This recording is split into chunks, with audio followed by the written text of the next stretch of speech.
rather be a dreamer, I'd rather be free, I'd rather be a leader, I'd rather be a queen, I'd rather be a singer in a trashy cover band. I'd rather be a closer, I'd rather be clean, I'd rather be a poser in a magazine, I'd rather be pretty much anything else than your machine.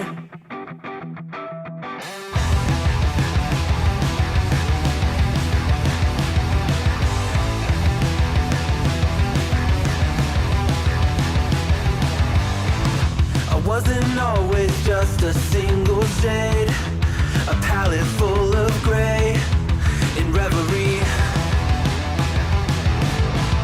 And I can burn it brighter than the sun. I have a golden gun inside of me.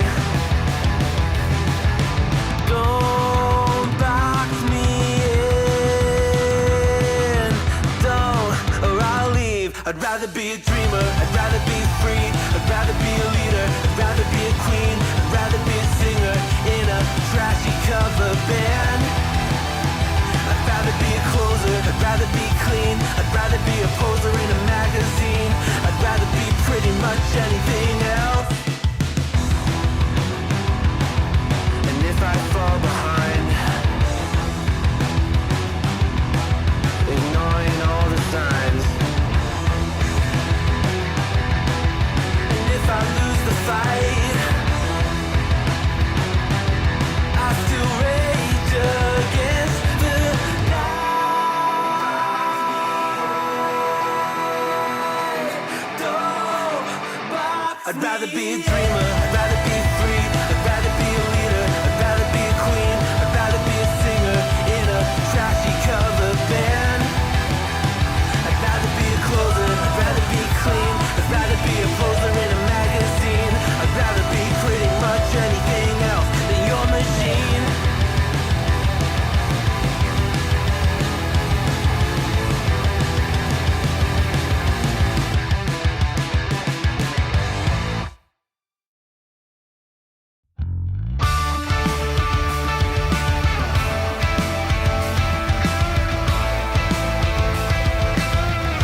My love wasn't ever a game. I lay my cards out on the table. There's nothing to gamble away. But I can promise that you'll never be the same.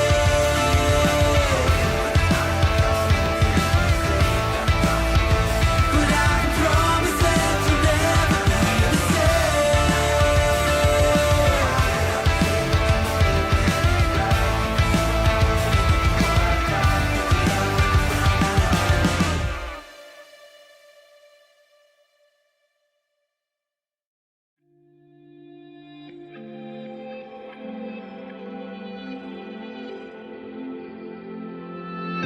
Have I become a little too shy for love? I've been hurt before. All's fair in love and war. So I snuggle up close to the shell I'm living in. And if I let you in, another round begins. And no, I'm spinning in a vicious cycle. I'm scared of doing something I'll regret. Maybe this is right, but I'm still staring at your silhouette. What if you're everything I need? A fire in my heart, the air I breathe. What if I'm incomplete without you by my side? What if I go against my heart instead of confessing from the start? What if I miss out on the life meant for us? I need you by my side.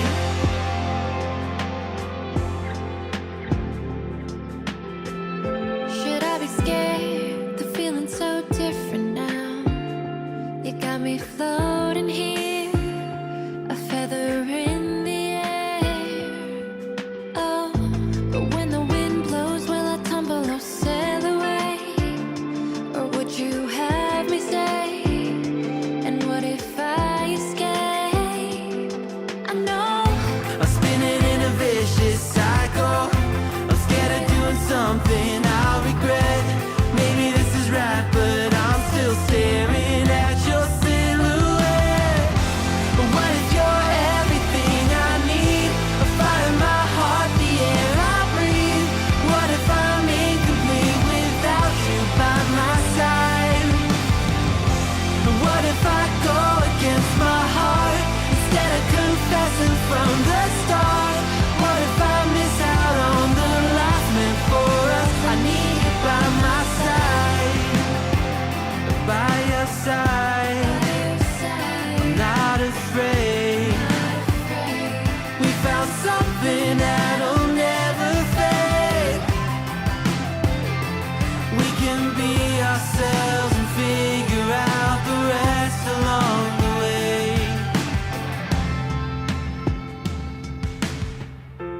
What if you're everything I need? A fire in my heart, the air I breathe. What if I'm incomplete without you by my side? What if I go against my heart instead of confessing from the start? What if I miss out on the life meant for us? I need you by my side. I need you by my side. I need you by my side.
So everybody needs to hop. There cannot be dead air.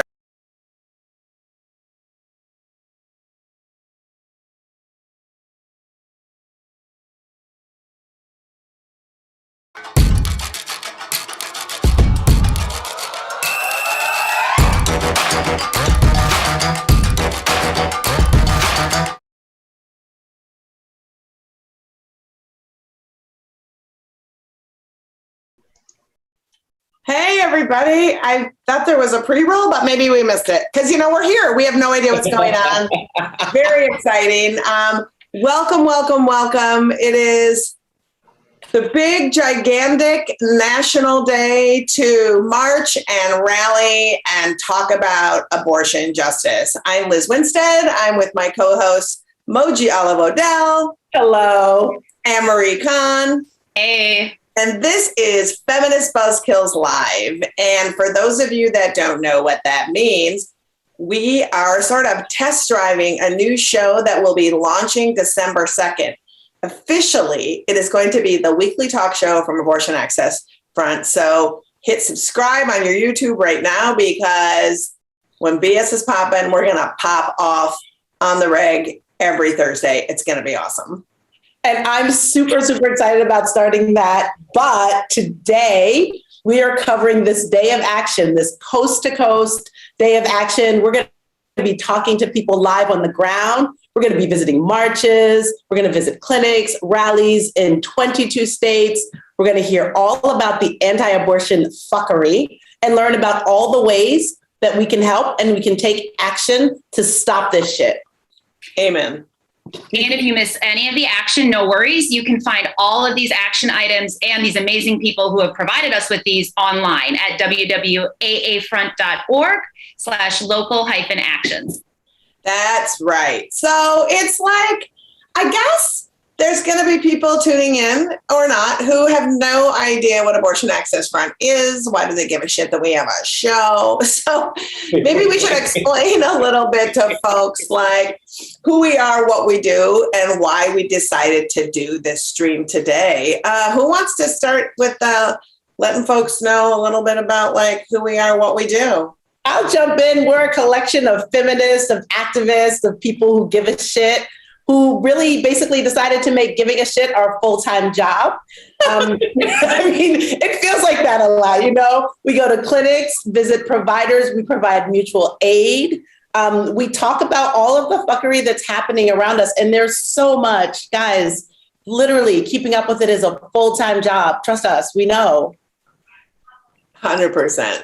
And I think it's important that I am. My name's Liz, and I'm the founder. And it was important for me. I come from a comedy background. I was co-creator of The Daily Show, and I launched Air America Radio. And using humor to speak truth to power has always been something that I found super successful. And I wanted to apply that to talking about access to abortion. The shit that's happening around us, because basically the media has failed. So we are trying to give as much information as we can through our social handles. If you want to find us right on social, we're at Abortion Front on almost all of our socials. On TikTok, we're Abortion Access Front. And also one thing that we discovered is like, there's nothing worse than people who decide to replicate work that's already been done. But there was a massive hole in our movement, and that hole was who is looking in on the clinics constantly and helping gather community around the clinics and helping provide them what they need so that they can be rejuvenated, feel loved, feel supported, and feel like their work matters because they're so assaulted all the time. So we love to make sure we travel around the country and we do shows and we connect our audiences in the communities that are providing abortions with the providers and the activists on the ground so that people can sign up, join, decide they want to be local activists, and they can learn from the experts and the providers. And it helps everybody. Just giving local folks a platform helps local communities become stronger and become better activists. I agree, Liz. I come from the world of abortion funding in the realm of practical support. And that's something that I know a lot of folks have been cognizant on. Frequently, those are people with uteruses who realize, oh, hey, this is the path to getting an abortion when I need one. And part of the show is changing that. We want people to understand this is the disgusting situation that people are under. This is already the duress they're in. And now in various states across the country, politicians are making it harder and forcing people to travel more. So I really appreciate this opportunity to shed light on that huge, very expensive part about seeking abortion care. Most people have to leave their state. Most folks have to stay overnight, or they have other costs like childcare and food to consider. So these are all things that we want to bring to you all, this news from a local level, focusing on those organizations, those activists, those clinics, those escorts that are there on the front lines. Right. And that's Maria, I think you brought such a good point up. A lot of times people do not think about abortion unless they're actively seeking one. And that's when they find out about the restrictive laws in their state. That's when they find out all the barriers that have been placed in front of them. And I think that what we're going to do with this show, and what's really exciting to me, is letting people know, not when they're in crisis, not when they're trying to figure it out, but really just know and be able to fight back before it impacts you directly, but really try to make an impact in advance. Keep it so that no one has trouble accessing the healthcare that they need.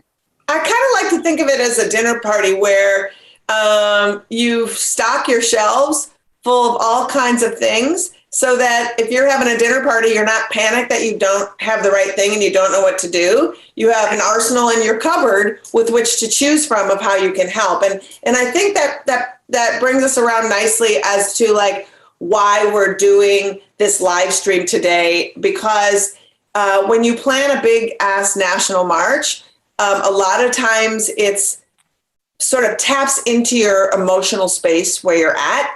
And it rallies people together. And I don't know about you guys, but I know that I have felt often when I've gone to national marches that I just felt like I got all pumped up. And then there was nobody to say, here's what you can do tomorrow. Here's how you can actually participate. And then I would always just feel deflated that we all got excited and then it all just went away.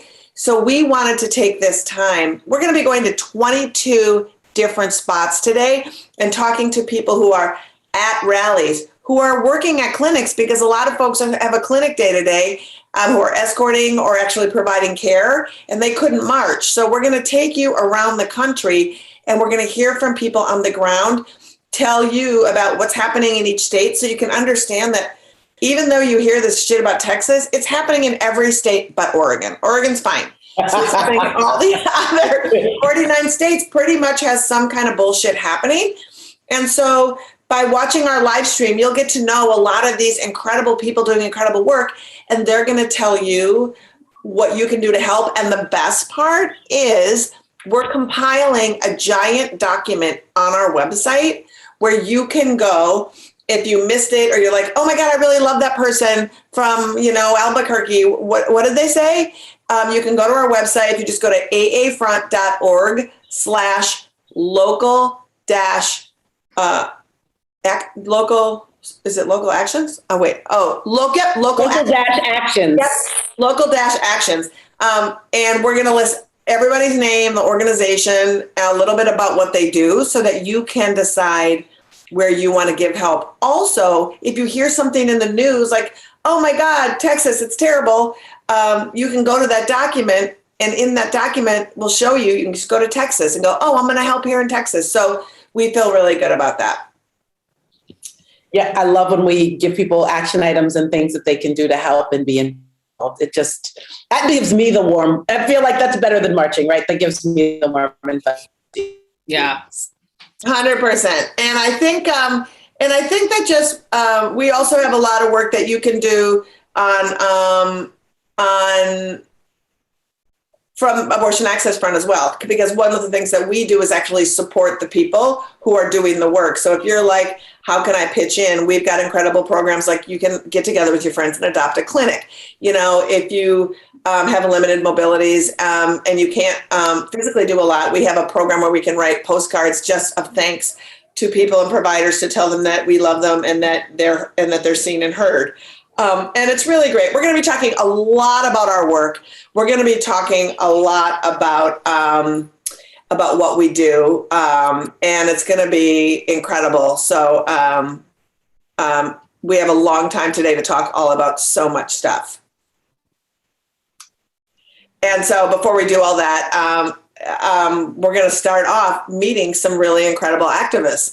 In this hour, just so you kind of know, we're going to be going to Texas, we're going to be going to Georgia, we're going to be going to Kentucky. But first, I was in Ohio earlier this week because in Columbus, Ohio, they decided to do their rally on September 28th, which is International Safe Abortion Day, because they really wanted to uplift and give voice to all of the amazing activists around the world.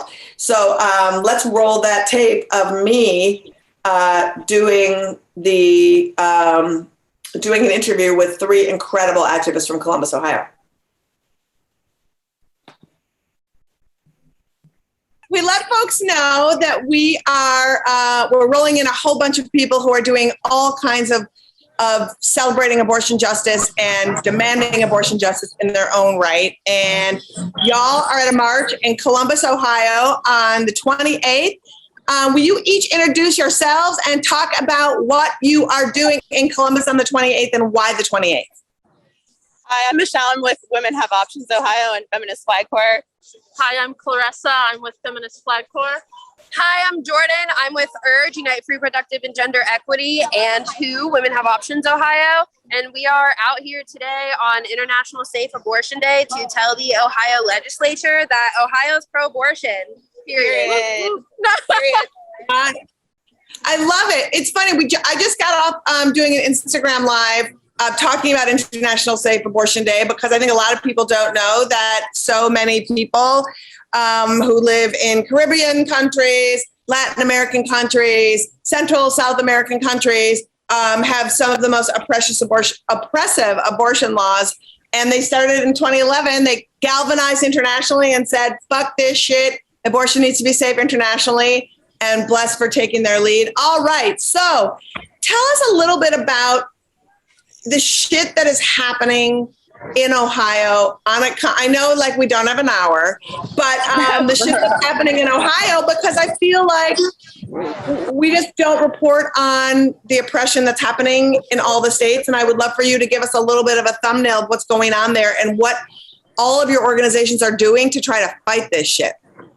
Well, tomorrow we have a trigger ban coming into the State House, so that'll be pretty on brand for Ohio. I'm surprised we don't have it already. Yeah. We have anti-protest bills. Yeah, multiple anti-protest bills. They are trying to have this trigger ban passed by Christmas, I think was one of the quotes that I saw.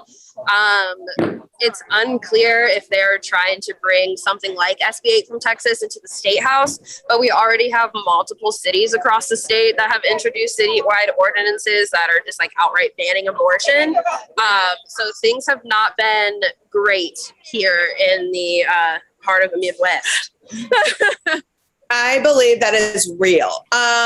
So I would love, we have URGE represented, we have abortion funds represented, we have Feminist Flag Corps represented. Could each of you take one of those organizations, talk about the dope work you do? What we're doing after we do this entire day on October 2nd is we are compiling all the information that we have and making an incredible resources list that we're going to put on our website so folks can be connecting with you. So Jordan, let's start with you. Yeah, so URGE has been doing really robust work around voter engagement. We have been doing a lot of political education around reproductive justice and what it means to divest from overfunded police budgets and reinvest in community-based safety, things like funding abortion instead of cops and healthcare and housing. So after this, and when we move into the hearings for the trigger ban and the protest bans, URGE will be out here facilitating testimony writing classes. We will have a lot of opportunities for people to get plugged into the work, whether it be in person or virtually. We have a lot of digital options across our social media. So we are here trying to be a political home for young people, primarily Black and Brown young people, to get activated and tell these state legislators to get it the fuck together. I love it. Clarissa. I'm with Feminist Flag Corps. We organize clinic escorts. We help with abortion funding. We organize protests. We document the bullshit that happens outside of clinics in Ohio and across the country. Our main ask has been to support abortion funds, support people who are doing the work. If you want to get involved, there's an organization that exists that's doing the work already. So just get out and support an already existing org that's doing the work. Awesome. Michelle. Oh, sorry. Thank you, Kathleen. Hey, look who it is. Kathleen and Marcy. Hi, guys. The whole gang. We're thriving. Oh, we're starting. Women Have Options, who we help people get access to abortion. We are a practical support fund and an abortion fund. So we help people cover appointment costs, but we also help with logistics like travel and lodging and food and childcare. All right. Well, we're going to put links to all of y'all everywhere so people can contact you, send you money, sign up to participate. We love you and we thank you for marching on this September 28th. It's super important. Thank you for all you do. We love y'all. Thank y'all for all you do. Bye, friends. Love them. They do such great work. We've been to Ohio. We've worked with them. We've traveled to Milwaukee with them. We've traveled to Arizona with them. When you ask, they will show up. I mean, there was an action in Mississippi where this horrible organization, Operation Save America, went down to just bombard the clinic with horrible people. They got in a car, drove from Ohio. They're always there. One thing I wanted to talk about is Michelle mentioned that Ohio was proposing a trigger ban this week in their state. And it's one of those things that for a lot of folks who don't understand what a trigger ban is, it is a piece of legislation that says, in the case of the Supreme Court overturning Roe v. Wade, that abortion in that state would immediately be banned in all cases. And just to give you an idea, if that sounds crazy to you or sounds scary to you, if Ohio passes this, they will be the 12th state to have passed a trigger ban, which means that if the Supreme Court overturns Roe v. Wade in this case that they're hearing, this Mississippi case they're hearing in December, 25% of the states in America will automatically have banned abortion. And I think what people may not understand is that it's going to be unceremonious. Like the law's already on the book. So it's literally Roe v. Wade falls, you wake up the next morning, abortion is done in your state. Abortion providers have to pack up their bags or whatever, probably not that, but just pack up and go. And you don't have access to abortion in your state any longer. And you may not even know that you're living in a state with a trigger law. And that's one of the things we're going to do on Feminist Buzzkill Live. Let you know that you do and let you know the ways you can fight back and how and why you should. So yeah, I feel like Moji, we should just constantly have a crawl rolling on Feminist Buzzkills Live. That's like states that have a trigger ban. Do you live in one of them? Do you live in one of them? And people really need to realize this, Liz. You said 25%, 1 in 4. Guess what else is 1 in 4? People with a uterus needing to have an abortion in their lifetime. Like this math does not add up. Also, look at where this is happening. I would have to just say it's 1 in 4 women, which means if we include everybody who doesn't identify as a woman with a uterus who could potentially get pregnant, it's even more. More. Exactly. So what are we doing? We're taking away access. And this isn't, we've talked about this. People go after states. This is not Texas's fault. This is people within Texas doing this. This is not Ohio's fault. This is people in Ohio doing this. Trash governors like Mike DeWine, we have to stop putting on a pedestal and saying, oh, this is a good Republican. No, he fucking isn't. There's no such thing. He's out there saying that Planned Parenthood steam cooks fetuses. Like this man is stuck on grandma's canning track and lack of medical knowledge. And also just what Marie just said is so wild, but this is how they frame. So normal medical waste has to be sterilized before you can dispose of it. And so Mike DeWine tried to spin what every single person who does any kind of procedure must do, which is sterilize the medical waste before disposal, but he wanted to frame it as steam cooking. Like you took out a rice cooker and you were just like putting some, I don't know what in there and serving it up someplace. What an asshole. Also, he was also, Marie, wasn't he the guy who was leading the way on you have to have a funeral for your fetus? Yes, a particular type of, a fetal burial, a fetal process where, again, there are protocols in place for this. Abortion clinics, hospitals have been doing this for, decades, centuries. But no, he needs to tell us how to dispose of a fetus properly. Also, when the Cremation Society of America, which by the way, everybody has a lobbying arm, and so do the funeral people, they were like, that's the dumbest idea we've ever heard. Like when the people who could make money off of it are like, no. Yeah. That's terrible. Also, what I just find that I don't want to use the word fun fact, but like real fact around this cremation burial stuff is the clinic has to pay for all of it and they can't pass the costs onto the patient. Like that's how they build it in. So it's a way of closing a clinic down because your costs just start to implode. And B, it costs the same to cremate grandpa as it does fetal tissue. Also, I think, and one of the things that we haven't touched on, the insidiousness of these laws, right? When you frame it as fetal burial, it sounds really emotional and maybe worthwhile. Like, oh yeah, no, that makes sense, and then because that's how it's framed. But when you really take a deep dive into what it is, what it means, what it entails, you can really just see how dark it is as a concept. And a pregnant person is not ever prevented from that. Like we're with Midwest Access Coalition, we see folks regularly who like they might inquire. It might be a component of their termination process, especially if it was a desired pregnancy. That is, again, though, something that should be an agreement between the person pregnant, a conversation between them and their medical provider. It should not be up to an elected official who's decided that he wants things done a certain way.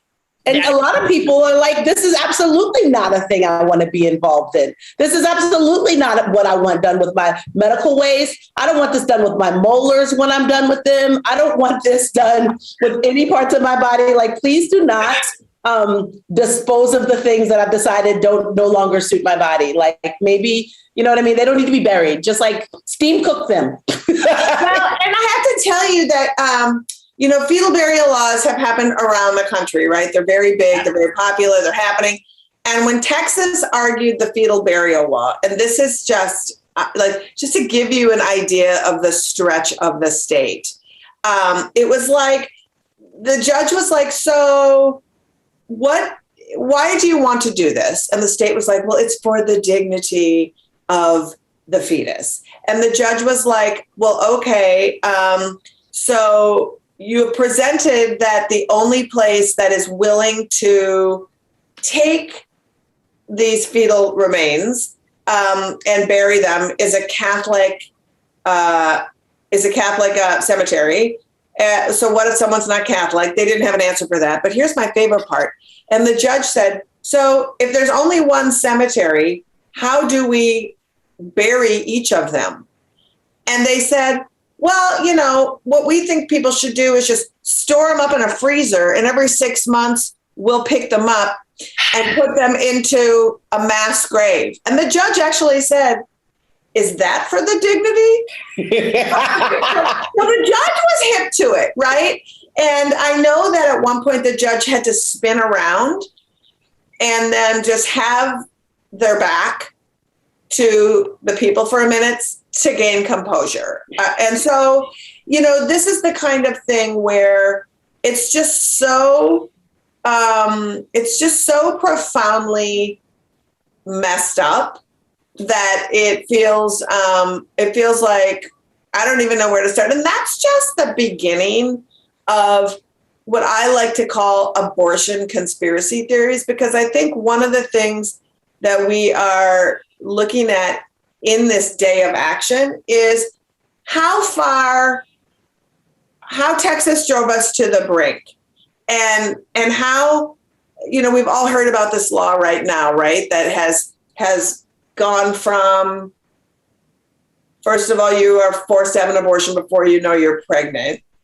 And second, that we have gone to a space where it becomes perfectly fine to have vigilante justice, I like to call it, pussy comitatus. Mm-hmm. Yeah. And to put a bounty on any single person who would like to help someone access care, and to have that go through court systems that said it was okay, and to the Supreme Court, who, when they heard what I just said, were like, oh, that just seems like complicated state law that we don't know if we want to get involved in. It's like, your whole existence is that you're supposed to figure out hard things. What is wrong with you? Like, that is their whole job. When the law is complicated, you're supposed to be the brain trust that goes, we're going to break down the complicated law. But also, do you really need a law degree to go, maybe it's not constitutional to just deputize any fucking asshole to put a bounty on somebody else and bring them to court and sue them for $10,000 for something that you suppose they maybe or maybe didn't do. And then have that person have to pay for it in the end if they actually didn't do it anyway.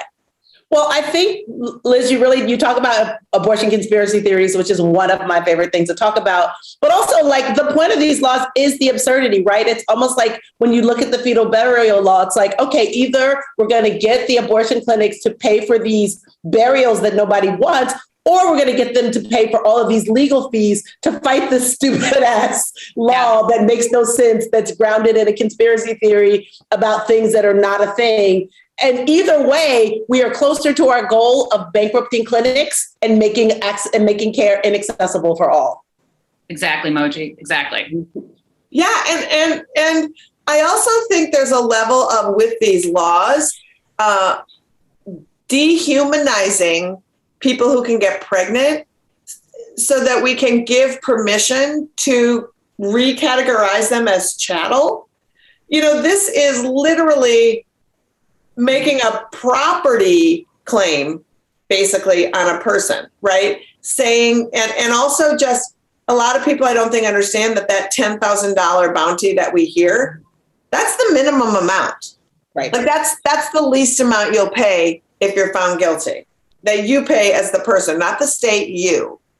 And so we've talked to so many providers and activists in Texas who just feel terrified to go into doing anything, right? And to terrify people out of helping because you can't get your way is just astounding. And we know that the Department of Justice went before the court this week, right? Yesterday. It was yesterday. It was Friday the 1st. And made their case saying, this is just wholly terrible on all grounds. We haven't heard what the judge ruled. But Moji, do you want to talk about the state of Texas's rebuttal to the Department of Justice suing? I love it. Rich. Oh my God, it's so rich. I love it. So the Department of Justice essentially was like, this law is unconstitutional and it makes no sense.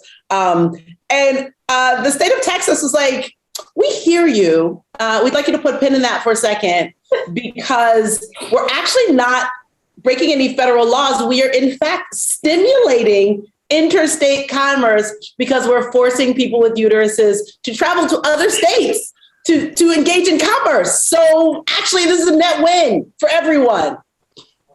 Trying to claim that you're creating revenue streams and the government can't get in to interfere with that is so unbelievable. And it's so ballsy. It's ballsy. Abortion tourism isn't a thing that anybody having to travel to get an abortion cares about. You know what I was thinking? If that's the state of Texas's argument, couldn't the same argument be made to say, hold up, Texas, you are destroying the livelihood of people who provide care. How can you create a situation where you're cutting off the livelihood of abortion providers by imposing this law. Isn't that the exact thing that they're doing? I think that we can look at Texas, and I feel really confident saying that in Texas, there are people and then there are abortion providers and women. And they're not the same thing. You know what I mean? Yeah. They're not the same thing. There's people, and then like we don't really care about those other folks that are definitely not people. My God. It just, and it feels like they've gone so long and so far. And, you know, the thing that's so disappointing to me, that we only have one thing that's disappointing to you? Wow, I'm excited. I just have one thing. But like just the fact that we have this rally today, right? And why do we have to rally? I mean, it always happens that when it gets to a dire point of being stripped of our humanity, that people step up and then they're just mad, you know. But this has been going on forever. Legislators have said shit forever. You know, if you want to go back to some of the greatest hits, you know, let's not forget like Missouri's Todd Aiken, who said that, if you're raped, you have the ability to shut that sperm down. Love that. And, yeah. I don't know, turn it into scotch or something else. Like what magical powers do we have? Because that would be nice if somebody cheap scotch. You know, that's a doers. That's a real cheap scotch. turn sperm into something else. Like that would be marketed, sir. That is not a thing anyone can do. And there's a guy in Congress right now, a guy named Michael Burgess. This is unbelievable. Texas congressperson, OBGYN. By the way, write it down, Michael Burgess. Don't let his creepy scoot down, never have scoot down come from that guy's mouth. So here's what he testified, which is wholly unbelievable. He said when they were arguing a 14-week abortion ban, he said that it was crucial that we stopped abortions after 14 weeks because as an OBGYN, he personally witnessed in an ultrasound a male fetus touching its penis. Okay. I'm so embarrassed for him. Did he go to like Trump University Medical School? Like, first of all, it's a male penis. That was a male fetus touching its penis. So we must preserve the life of the great masturbator At all times. But B, if that's the case, then technically wouldn't that ultrasound be child porn? If we want to just follow his logic through to the end, it feels like you got it is dumb and disgusting. I mean, really, it's just dumb and disgusting. Oh my God, it is dumb and disgusting. We have been blabbing so much, we forgot to let people know who we are. In case you're just tuning in and you're like, who are these people talking about fetal masturbation? Well, turns out we are Feminist Buzzkills Live. I'm Liz Winstead, and this is my co-host, Mojiala Odell. Hello. And we are doing a live stream coverage of all of the incredible work that is happening across the country today with amazing activists and coming on our live stream. And we're going to be launching this talk show and this conversation December 2nd for real on YouTube. So go subscribe there because when BS is popping, we pop off. Mochi, tell them a little bit about what we do today, and then we're going to get to our next guest. Yeah, today we're covering the march. As Liz said, we are here in our comfy homes. But talking to people in 22 states around the country, talking about where they are, if they're marching, if they are not marching because they couldn't get off because they have to service clinics because it's a clinic day. We're going to talk about all of the anti-abortion fuckery that you may not be paying attention to, and we're here to be your portal into that world. And we're going to talk about all the ways that you can take action after this day of marching. You know what I mean? You go out, you hold your signs up today, and then tomorrow, get to work. You got to get to work. And the good news is, as you watch today, or if you're like, oh, I wish I could watch this whole thing, but I can't, don't worry, because every single activist we talk to today and all of the action items that they are giving us we have compiled, and you can go to this whole cool hub at aafront.org/local-actions. If you just go to the website, local-actions, you can find it. And it's going to be great. But I have to tell you, we have a lot of show coming up. We're streaming all afternoon. And we're finishing out this hour in Georgia and Kentucky. And later in the show, we're going to be heading to the DC rally, going down to Florida. And as Moji said, we're hitting 22 states today. But right now, Marie is heading down to Austin, Texas. Yes, thank you, Liz. I'm heading to Austin and here to talk about abortion funds. They're crucial for access to care. And our next guest is the communication director at Lilith Fund, the oldest fund in Texas. So please welcome Christina Parker. She's going to talk about the important work that Lilith Fund does. Hi, Christina. Hey, can y'all hear me? Yeah, how are you doing? Yay! Awesome. Well, I'm good. I'm here at the rally at the Capitol, ground zero for the anti-abortion fuckery that I heard mentioned earlier. Yeah, thanks for having us. Are there a lot of people out there right now? Yeah. We're all over the south lawn of the Capitol right now. Awesome. There's a lot of us. Yeah, there's music, there's speakers, drums. There are drums. It's pretty awesome. I don't know if you can hear how loud it is. I tried to step away. Can you talk to us a little bit how abortion funding works? How would a pregnant person, what does Lilith Fund do to support pregnant folks, and how do they intersect with you? Yeah, absolutely. So something folks may not know about Texas is even before this most recent fuckery, you can't use your insurance, public or private, to pay for your abortion here in Texas by law. That's something they did on purpose. So every time someone needs an abortion in Texas, you got to pay for it out of pocket. So just think about paying for healthcare out of pocket and what that means for folks. So what we do is we run a hotline, and if you find yourself pregnant and struggling to pay for your care, you call an abortion fund. There's 11 of us in the state because we're huge. We do everything big here in Texas, obviously. And so there are funds servicing all parts of the state. You call us, you let us know what kind of gap you're looking at, and we do our best to try to fill it so that you can pay for your care. There's also abortion funds that help with practical support. So that's like the lodging, the transportation. So much of Texas is rural, so driving to a clinic and having to stay in a hotel is a reality and a barrier that's existed for a long time for folks. So that's what we do. We're super important for helping people actually access care. Something we talk about is how we've had Roe for decades now, but if you can't actually access it, if they've put up so many barriers and closed clinics and made it so that you can't actually access it, it's just a right on paper, right? And that's been the reality for the South for a long, long time. Exactly. Like you expressed the fact that abortion is uninsured in Texas. It's uninsurable in Texas. Like that, I really want that to sink in for folks that are listening to this. And that's the case in a lot of states. And Texas folks, politicians have worked hard to do that. Can you talk a little bit about how this 6-week ban in particular is affecting the folks who are calling you for assistance now? Yeah. So most of the abortions in Texas and everywhere, really, 6 weeks is so early in pregnancy, right? Like you have to be really in tune to your body and your cycle to know you're pregnant that early, or you have to be trying to get pregnant, really, also to know that early. Most people don't know that early. Most abortions are happening after 6 weeks, something like 80 to 90% of them. And that's, usually who we're helping with. We used to have a policy on our hotline that we funded people after 10 weeks. And that was because that's more expensive, trying to use our resources wisely. We can't help everyone who calls us. At least we weren't able to, we're usually not able to do that. We have limited funds.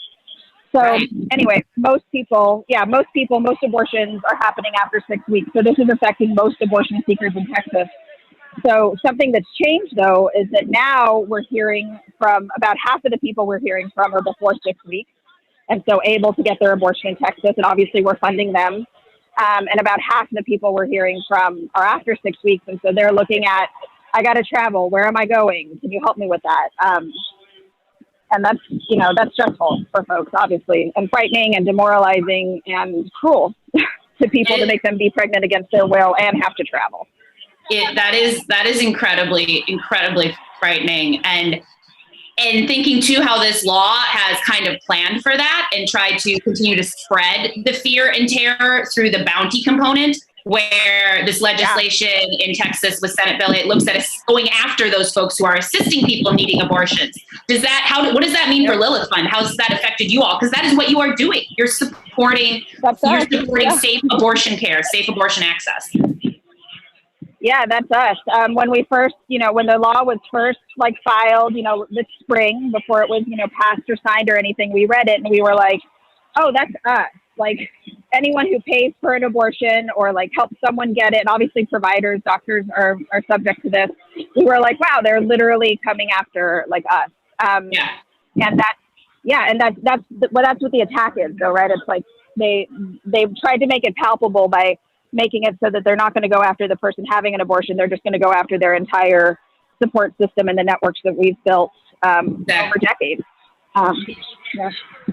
It's truly, the goal to target and criminalize mutual aid is, it's disgusting. It's so disgusting. Yeah. Hi, thank you so much for joining us, Christina. What do you all need? What does Lilith Fund need? How can folks that are watching this support your efforts and help support Texans that are either going to have to leave the state for care or are able to get care within Texas? What can we all do? Yeah, I mean, donate is the biggest thing, right? And I know not everyone can donate, but if you can even give $5, that makes a huge difference. And the link that y'all are going to share with folks watching will divide your donation of any amount to all of the abortion funds. So, whether we're helping people pay for their procedures or helping people get their travel and lodging together, that is what's really needed more than anything. And any of us who've booked a last minute plane ticket, we know how expensive that is. That's the position that people are in right now. So donate if you can. If you can't, at least share the donate link for maybe someone in your network can help out. But the other thing you can do is there's a website called needabortion.org. And it's a resource we built. It's by Texans for Texans. And it's just facts about how to get an abortion. No stigma, no judgment, just facts. And it has all of the abortion funds in Texas listed on there, other support. So share that because there could be someone in your life who needs it now or soon. And so, please do that. Please just get the word out about what's happening. Talk to someone you love about this because that can change minds. And just, follow abortion funds and support us. Thank you so much. Thank you for joining us and be safe. I hope the rest of the day is positive and successful in Austin. Thank you so much. Thank you. For all of you all that are listening, I really cannot stress the importance of abortion funds. This is just the first fund we've talked to. You'll hear from more. But everything Christina laid out, destigmatize, donate. She mentioned Act Blue. They have a 2-2 match. They have a 2-for-1 match going on right now. We're going to be dropping the links. So those funds are literally the last effort for folks to be able to access care, especially when cost and travel are the primary hurdles. And, they're all hurdles. They're all hurdles. Moji's back. Who are you going to take us to next to talk to Moji? Is it going to be a happy, uplifting topic? I mean, always. I like to bring my little sunshine to whatever I do. But no, we are actually heading to Georgia now. We're going to talk to an amazing abortion provider at Feminist Women's Health Center who brings what it means to be a real Southern Christian. Please welcome Megan Gordon-Kane. Hi, Megan. Hey y'all, I hope you can hear me okay. The drums just started. 3 minutes I've been logging on. So I hope my gosh, you can still hear me. Megan, we love to hear it. I'm so glad that they have drums at your march in Georgia. I'm so excited to talk to you. It's great to talk to a abortion provider, a Christian abortion provider, because far too often anti-abortion extremists use their faith as a mass access to abortion. In Georgia's no stranger to terrifying abortion bans. You know what I mean? There's a lot. Even though Georgia's kind of moved a little bit in the headlines, you're still fighting scary laws. Can you talk about them? we are still fighting scary laws. But the first thing I want people to know is abortion is still legal in Georgia. That is one of the biggest barriers we've been running up on as these laws have been passed, and even since Texas's law went into effect, is confusion among folks who are concerned that they won't be able to go through with procedures they have scheduled, or who simply think that abortion is no longer available. So abortion is still legal. We are currently fighting in the courts the 6-week ban that our General Assembly passed in 2019. It actually just got its appeals court hearing last Friday, and the judge sort of basically said, we're going to put this entire thing on pause until we hear from the Supreme Court next summer, because the Supreme Court just said they're going to weigh in. So why get ahead? Oh my goodness, that's terrifying. But this, of course, in the midst of this, like, brings us back to Mississippi. It's like, wow, people think that all of these SCOTUS cases and what's happening doesn't affect them, but it's like, no, we think when the laws are set and passed and judiciary decide on things, it affects us all around the country. Our states in particular are Exactly. And in Georgia, we are the abortion hub of the Southeast. We have more providers than most of our neighbors, except Florida, but we're between everyone else in Florida. So we've always had folks from all across the region coming here. And so in this theme of like everyone is connected, Georgia's very important, because if we lose access here, it's going to impact way more the people who live in this state. And Georgia is very important. Also, in particular, Feminist Women's Health Center has been providing abortion care since 1976. And it's really expanded, and it's become incredibly inclusive and have really expansive reproductive care in the state of Georgia, in the South. Can you tell us a little bit about that? Yes, I'm so proud of the work we do here at Feminist. Actually, our director, Claudia Jackson, is going to be speaking at the rally in a little bit. So I'm so proud of her. I'm really proud of working at a Black-led independent abortion provider. And so in addition to the care that we provide in our clinics, we work out of the reproductive justice framework. So we don't just look at like your ability to have like the legal right to get an abortion, but like what does it actually mean? Like what barriers are between you and that, but also what barriers are between you and raising the family that you want. So Georgia's minimum wage is $5.15 an hour. You can't raise a child in dignity on $5.15 an hour. Half of all, like a full 50% of Georgia's counties do not have a single OBGYN. We have very high maternal mortality rates, and the maternal mortality rates for Black birthing folks in the state are more than twice that of white folks. So there's a lot of work to do in the state, and I'm really proud of Feminist that we work on that through our advocacy work, our organizing and outreach. We have some fun events coming up in October and November to get folks engaged, and I'm really excited about. Well, we have a link to Feminist on our site, and we're going to let people know to check out the site, check out the stuff there. And I have to wrap up really soon, but could you really quickly tell us what you want to tell our guests and our viewers that they can do to help for the Feminist Women's Health Center right now? Is there any call to action? Yeah, so two things. Donations are always helpful. I find that people think that if you don't have a ton of money to give, then it's useless. Like $100 is just $1 put together a bunch of times, right? So like whatever you can give is truly very helpful. And also just get plugged in, join our movement, get on our email list, follow us on social media so you can see what we have going on, and then plug into the opportunities that that fit for you. And that is getting involved in the movement, and fighting for reproductive justice can be as simple as following organizations that you like, so you can get the call to action. All right. Thank you so much, Megan, for your time. Thank you for joining us. Thank you for sharing the drums with us. And we'll be in contact. Thank you for having me, y'all. I really appreciate the work that you do. Bye. And any of our other Hey, that was so fun talking to Megan. I mean, Georgia sounds like it's popping right now. Right? It is. I mean, Georgia's always popping. Georgia is so cool because it is this epicenter of the reproductive justice movement. So many amazing organizations coming out of there. But also, Georgia is this cautionary tale of like what's going on. They had an 8-week ban as opposed to a 6-week ban, and now that we're seeing the courts just punting and like being totally weak ass fuckwads, it's like, we're just going to wait to see what the Supreme Court says, because then we don't actually have to have a dog in the fight. It's like justice is not a popularity contest. It's justice. You know what I mean? I'm constantly and wholly just disturbed by all of it. But also, bravo to Feminist Women's Health Center for leading the way in so much comprehensive intersectional care.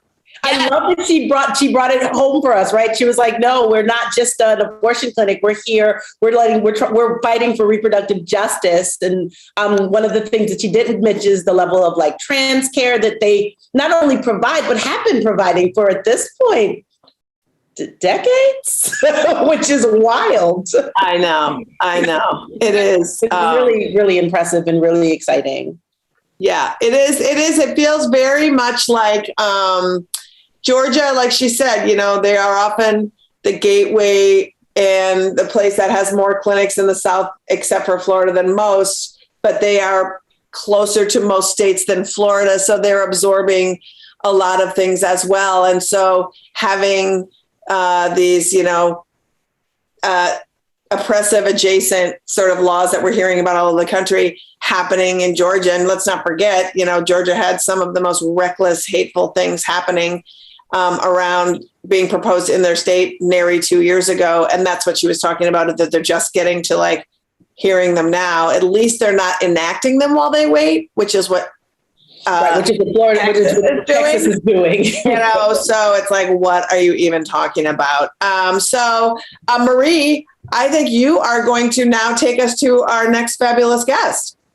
Yes. Something that we've seen the pandemic has meant big funding cuts from institutions to all nonprofits. And we're going to talk with folks at the Kentucky Health Justice Network about mutual aid and the struggles for abortion access within that state.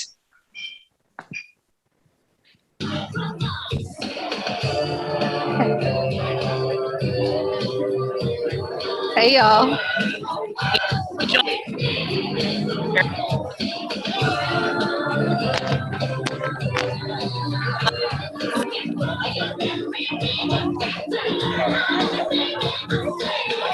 Marie, I can't hear you, love. Meg, can you hear me? Oh, I do. I hear you. Okay, sorry. For some reason, Marie's having some problem with her audio. Oh, I'm so glad it's not me. Oh, no, it's not you. I'm going to jump in for a second and see if I can maybe start on some of her questions. So just for everyone coming, we are joined by the fund director at Kentucky Health Justice and network member of the Louisville Escorts, Meg Sass-Stern. Hello. Hi, Meg. Sounds super live over there behind you. Are you at the march? It is. So we're having a rally for abortion access. We're not marching. Y'all may know Louisville does know how to take these streets. We've been in these streets for over a year for justice for Breonna Taylor, but today we're having a rally. And it is pretty live. We just had some really inspiring speakers that made some exciting announcements, and some of our worst clinic protesters have come. We're at City Hall, but they've come out to oppose us across the street. So the folks who are here to support access are busy sort of arguing with antis right now. Oh, that's not how we'd hoped a march would go today. So that's we're not marching. We knew we weren't going to march. We're just here to rally. We've got speakers set up behind me still. You can see our lovely Metro Hall where we've had our rally. So we're just hanging in the street, honestly.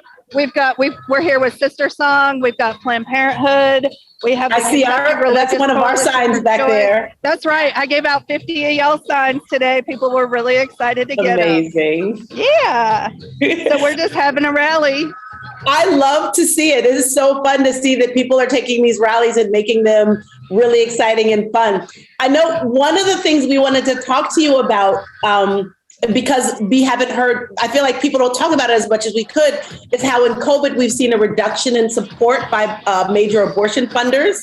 How has this affected Kentucky Health Justice's commitment to support abortion seekers facing barriers and the kind of hurdles and just the kind of issues, people have getting funding for their health care? Yeah, thank you so much for asking about that. Kentucky is one of the most expensive places to get an abortion. And of course, the geographic restrictions and various legislative hurdles do not make it easier on people. So there's a huge funding need. And as you mentioned, at the national level, money has been shifting around. The pandemic and other budget cuts and needs have redirected a lot of really vital funding for abortion access. So at Kentucky Health Justice Network, just in January of 2021, we spent over 3 times what we had budgeted to spend in that month, because that's the demand we were seeing out of Kentuckians. It's after the holidays. People might have been having to delay care for whatever reason, and they just needed money. So we spent way more than we thought we could, had to readjust for the rest of this year, and have been trying to make up for it ever since. At Kentucky Health Justice Network, we support everyone who contacts us. If they need funding, if they need a ride, if they don't know where they're going to stay because they have to come to Louisville and they've never been here before, we'll get them a hotel. But it's been a really challenging year, so everyone's support makes all the difference. Yeah, I think that's a resounding cry we're hearing, and we know from our experience that money's drying up and need is expanding. It's really terrifying for all of us. That's right. Beyond the financial hurdles, is there any new fun, and by fun, there's quotes all around it, legislation coming down to Kentucky that maybe people should know about? Of course, fun, right?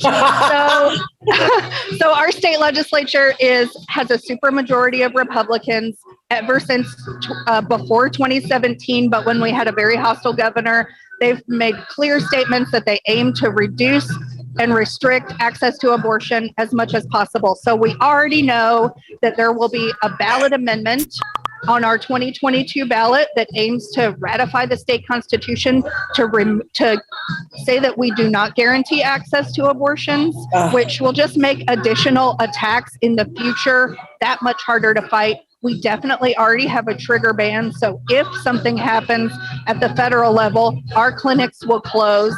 And our state legislators, of course, we know won't stop at abortion. They're also trying to pass anti-trans bills. They're also trying to regulate sex ed in school, and of course, the dreaded critical race theory in school, right? So it all ties together. And we're here today to say, we're not going to take what you have for us. We are going to keep on fighting. We do have positive legislation that's coming as well. The Maternal Care Act, which aims to include doula care as well as implicit bias training to really meet the need of the maternal mortality and issues here in Kentucky. So we have over 12 bills that will be filed that we get to support. And it's going to be quite a session. So our main focus will be doing get out the vote and voter education and empowerment around stopping House Bill 91, which will be that constitutional amendment. We are going to, of course, stay on that and remind people as it goes that these are the things we have to fight, because it's so much harder to overturn a ban than to just stop it in its tracks. Absolutely.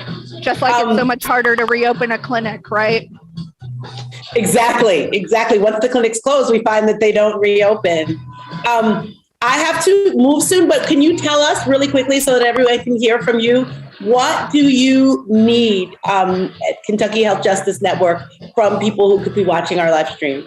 Yeah, thank you for asking. We need people to donate to Kentucky Health Justice Network. That can be done on our website, kentuckyhealthjusticenetwork.org, or I think maybe there's a link that can get dropped. We also need volunteers. Our abortion fund is powered by people who work the phones and provide case management, ongoing support and accompaniment for our callers who sometimes have to reschedule appointments and sometimes have to leave the state of Kentucky.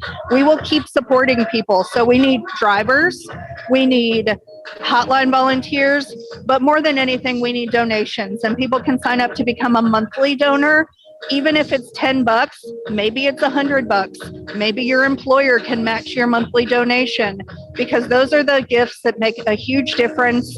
If $25 is your budget, it will go directly into one of our callers' gas tanks or their bellies or to their babysitter. So every little bit helps. Thank you so much, Meg. We will be in contact. And of course, everyone, this will be on our afront.org local actions page. You can scroll down to Kentucky and have all the links that you need to donate to Kentucky Health Justice. Kentucky Health Justice Network. Thank you so much, Meg, for your time. And you guys have fun at your march. Absolutely. Thank you so much. It was a pleasure to be with y'all today. Bye. Bye-bye. Hi, we are moving on. There's so much happening, so many people. We were going to go to Melissa Shube of the Lawyering Project. Hi, thanks for having me. Hi, how are you? For some reason, I'm having some kind of I don't know. I'm having some little, anyway, how are you, Melissa? I'm great. Thanks for having me. You are in DC, correct? Correct. Right outside of the Freedom Plaza. And you are the litigation counsel for the Lawyering Project. Thank you. You're a badass attorney. You defend abortion access in Indiana. You fight the bullshit on the reg, right? You're here with us right now. Where are you this second? Are you at a rally or a march? Yeah, so outside of the Freedom Plaza in DC, where I think that the rally is going to begin at about noon. So that's amazing. You have about an hour to go. While you're here, can you tell me what does the Lawyering Project do? I feel like we've talked to providers right now and mutual aid funds, but can you tell us precisely what the Project does? Yeah, so we work within the legal system to increase access to reproductive health care, including by challenging abortion restrictions on behalf of providers, abortion funds, patients, and clinics. So you are literally lawyering against abortion conspiracy theories. That we are. Can you talk about some of the wild theories, these wild lies that got turned into laws, specifically in Indiana or just other states that are interesting to you? Yeah, I mean, we're seeing all kinds of abortion restrictions. In Indiana, we're fighting against restrictions that are not based in science. One of our cases, we represent abortion providers and an abortion fund. We are challenging the physician-only law and the telemedicine ban. So among other restrictions that really make it difficult for people to access care. In another Indiana case that we're working on, we represent patients and providers in a challenge to a law that makes it, that requires providers to bury or cremate fetal and embryonic tissue after abortion or miscarriage, regardless of what the patient wants, and really imposes the state's beliefs on the individual and the shaming and stigmatizing. Those are just some examples of the kinds of laws that are being passed all around the country, in addition to obviously Texas's outrageous abortion ban that make it really difficult for people to access care. And the physician-only law is the one that requires that only a physician can dispense medication abortion, right? Correct. The physician-only law would require any kind of abortion to be provided only by a physician, even though research has shown that trained practitioners can safely perform abortions. Yes, and have for decades, even centuries before physicians took over. What's the one thing that you're doing you'd like to bring attention to that is not making the headlines? So I think abortion funds are making the headlines, but I want to bring attention to the work that abortion funds are doing right now, and just incredible work helping people access care on the ground in Texas and all over the country. They were doing this before the abortion ban. They'll do it after the abortion ban. And I want to encourage everybody to support abortion funds, especially the funds in Texas. And they're really the people that are ensuring that folks can get care, even among these sort of outrageous restrictions. At AF, we love abortion funds. Can you tell us what our viewers right now can do to support your work and the states that are under attack besides donating to abortion funds, which is always a great idea? So in addition to, we would encourage everyone to go to needabortion.org in order to support the abortion funds. And in addition to supporting the funds, you can check us out at lawyeringproject.org. Thank you so much, Melissa, for your time. I hope you guys have an incredible march in the Frida Plaza. Thanks for having me. Bye. It's always nice to talk to someone and hear some facts, huh, Liz? Moji, you're on fire. You're just doing it all.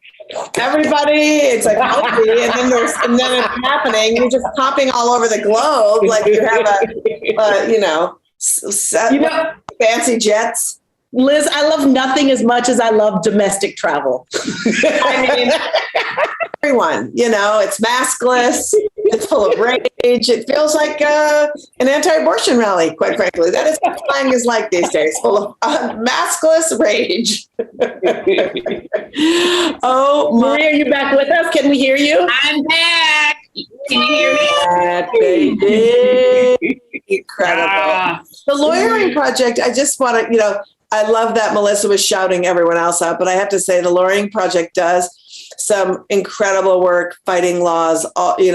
They've been fighting these crazy fetal burial laws that we've been talking about, and they've been fighting so many, like all of the stuff in Indiana, because, the state that breeds Mike Pence and Amy Coney Barrett and Dan Quayle is not bringing you some gas, like holistic abortion care, or, they're trying to prevent it at all costs, but like they do really, really good work. So I just want to shout out the Lawyering Project as well.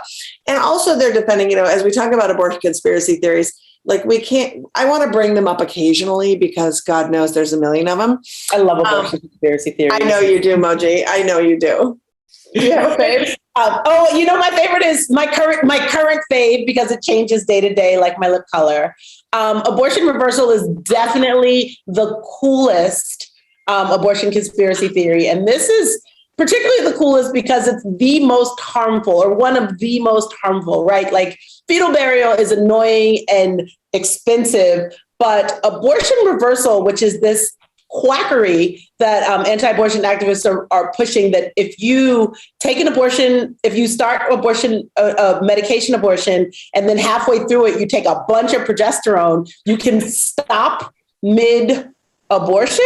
Not only is this not true and unproven, when actual medical professionals went to test this theory, they had to stop it because pregnant people started hemorrhaging. So it's dangerous, and they're just throwing this dangerous, and many states, and I don't have the exact number in front of me the second, but many states have mandated that abortion providers have to lie to their patients and say that this is an option before having a physician dispense a pill that anyone could give to them to have a very safe medication abortion. It's just takes a safe procedure, and then it mandates making it super unsafe for funsies. So so that's really my faves right now. Anybody else? I love it. And I think that folks, like, to simplify how medication abortion works, it's a two-step process where you take the first pill, which stops the fetus from growing and causes fetal demise. And then you take a second dose of pills, which opens up the cervix, and then you basically miscarry the pregnancy, right? And so a lot of people, or some people, I should say, I don't know the statistic, some people the abortion will start with after the first pill.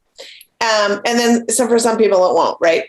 And so in this quacky study, there's no way to prove that you just happen to dump a bunch of progesterone into somebody who needed that second dose, right. And so also just why is it okay to just guinea pig out on people and then give them a weird false hope saying that you can reverse your abortion without doing any studies on the long-term effects, and then convince it's almost a dozen states that force legitimate medical people to have to counsel that this practice exists for them. It's so gross. And that's why we marched today. That's why we rallied today. That's why we at Abortion Access Front and on Feminist Buzzkills Live have decided to make this our work, because these conspiracy theories are turned into law, y'all. Yeah. I mean, all of these laws are not based on whether or not abortion is safe, whether or not you can make it accessible. They're all based on punishing doctors, people who have abortions, and making it inaccessible, and then foisting your weird personal opinion on anybody who doesn't think the way you do, and making it law. Regret, you shouldn't legislate regret. You can't legislate a lot of shit, right? And so we are just living in a world where abortion has been siloed out and has been it's been allowed to have all these lies and stuff just be told about it that have become truth. And that just seems wacky, and it just seems terrible. And having said that, I think we'll go back to the current epicenter of wacky and terrible. Marie, you want to take us over there to the Rio Grande Valley in Texas? I am so excited to get to talk with folks that, again, are on the ground in Texas. We're going to go to the Rio Grande Valley, and we have Kathy Torres with Frontera Fund and Denny Arjona, the co-founder of South Texans for Reproductive Justice. Thank you so much for joining us, you two. Hey y'all, we're out here in McAllen, Texas, letting people know that abortion is healthcare. Woo! Yes. What are you all doing today? I know you got some big plans on the ground this weekend. We do, actually. Right now, we're on the corner of 10th and Nolana, and we are, let me go ahead and show you all, letting people know that abortion is healthcare, being loud and proud. Woo! Yes. Yeah. Sorry. So, technical difficulties, apologies. But, it's me, I'm Kathy with Frontera Fund. We're the RGV Soul Abortion Fund. And then I'm Denny with South Texans for Reproductive Justice. We are so excited that you're able to join for us. You're out there on the street, you're doing work. I know today later there's a private ceremony that you're going to be there to pay honor and respect to someone who did pass from an unsafe abortion because they were denied care. Right, yes. We're also acknowledging that this is the death anniversary of Rosie Jimenez. She was the first casualty of the Hyde Amendment, which banned federal funds from covering abortion, and she was a McAllen native. Her story resonates with all of us. She's us, and we really want to uplift that. And also just get pissed off at SB8, pissed off at the Hyde Amendment, and get pissed off that we have to keep fighting this shit decades later. Absolutely. It's disgusting. So Kathy, I wanted to focus on your two orgs quickly. Frontera Fund is situated and supports folks in a particular area of Texas, an area that people have always, far predating, since initial colonization and genocide of America, where police, immigration agents, these are what your communities face as they're trying to just navigate normal day-to-day life. Can you talk about the challenges now that people are facing who come to your fund in your area who now have Senate Bill 8 also up against them? Yeah, for sure. Specifically here in the Valley, we are a population of 1.3 million and a large a community of different citizenship status. So because of SB 8, if you're past 6 weeks, you're forced to leave the state of Texas to get your abortion. And if you're undocumented, you have to face an unconstitutional checkpoint, which is 100 miles north. There's steep costs. There's people that have never traveled before that are forced to travel. And not only that, we're in the middle of a pandemic. So there's just so many layers that people in the Valley who need abortion care are facing. And Denny has other insight that they've experienced. Yes, Denny, if you could talk to, I know your org especially elevates care, destigmatizes, and also especially will focus on younger communities. If you could talk a little bit. Yes, absolutely. Our organization, South Texans for Reproductive Justice, was actually founded in the wake of House Bill 2 back in 2013, which shuttered half of the clinics in Texas. So since then, we're a volunteer-run organization. We focused a lot of our efforts on clinic escorting in response to anti-choice harassment that was on the rise when clinics were reopening. We currently have one remaining clinic here.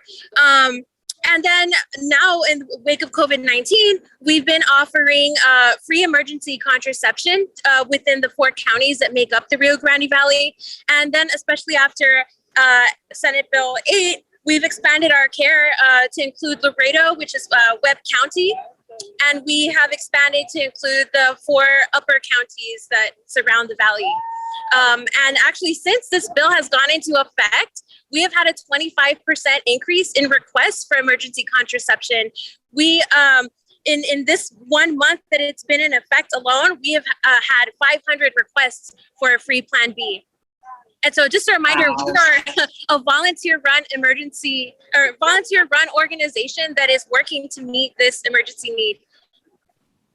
That's the point that Texans are at now, right? You can't leave. So you just have to take Plan B. Like, that's the point folks are practically at. Every time you're in a situation that might result in a pregnancy, you have to take Plan B practically.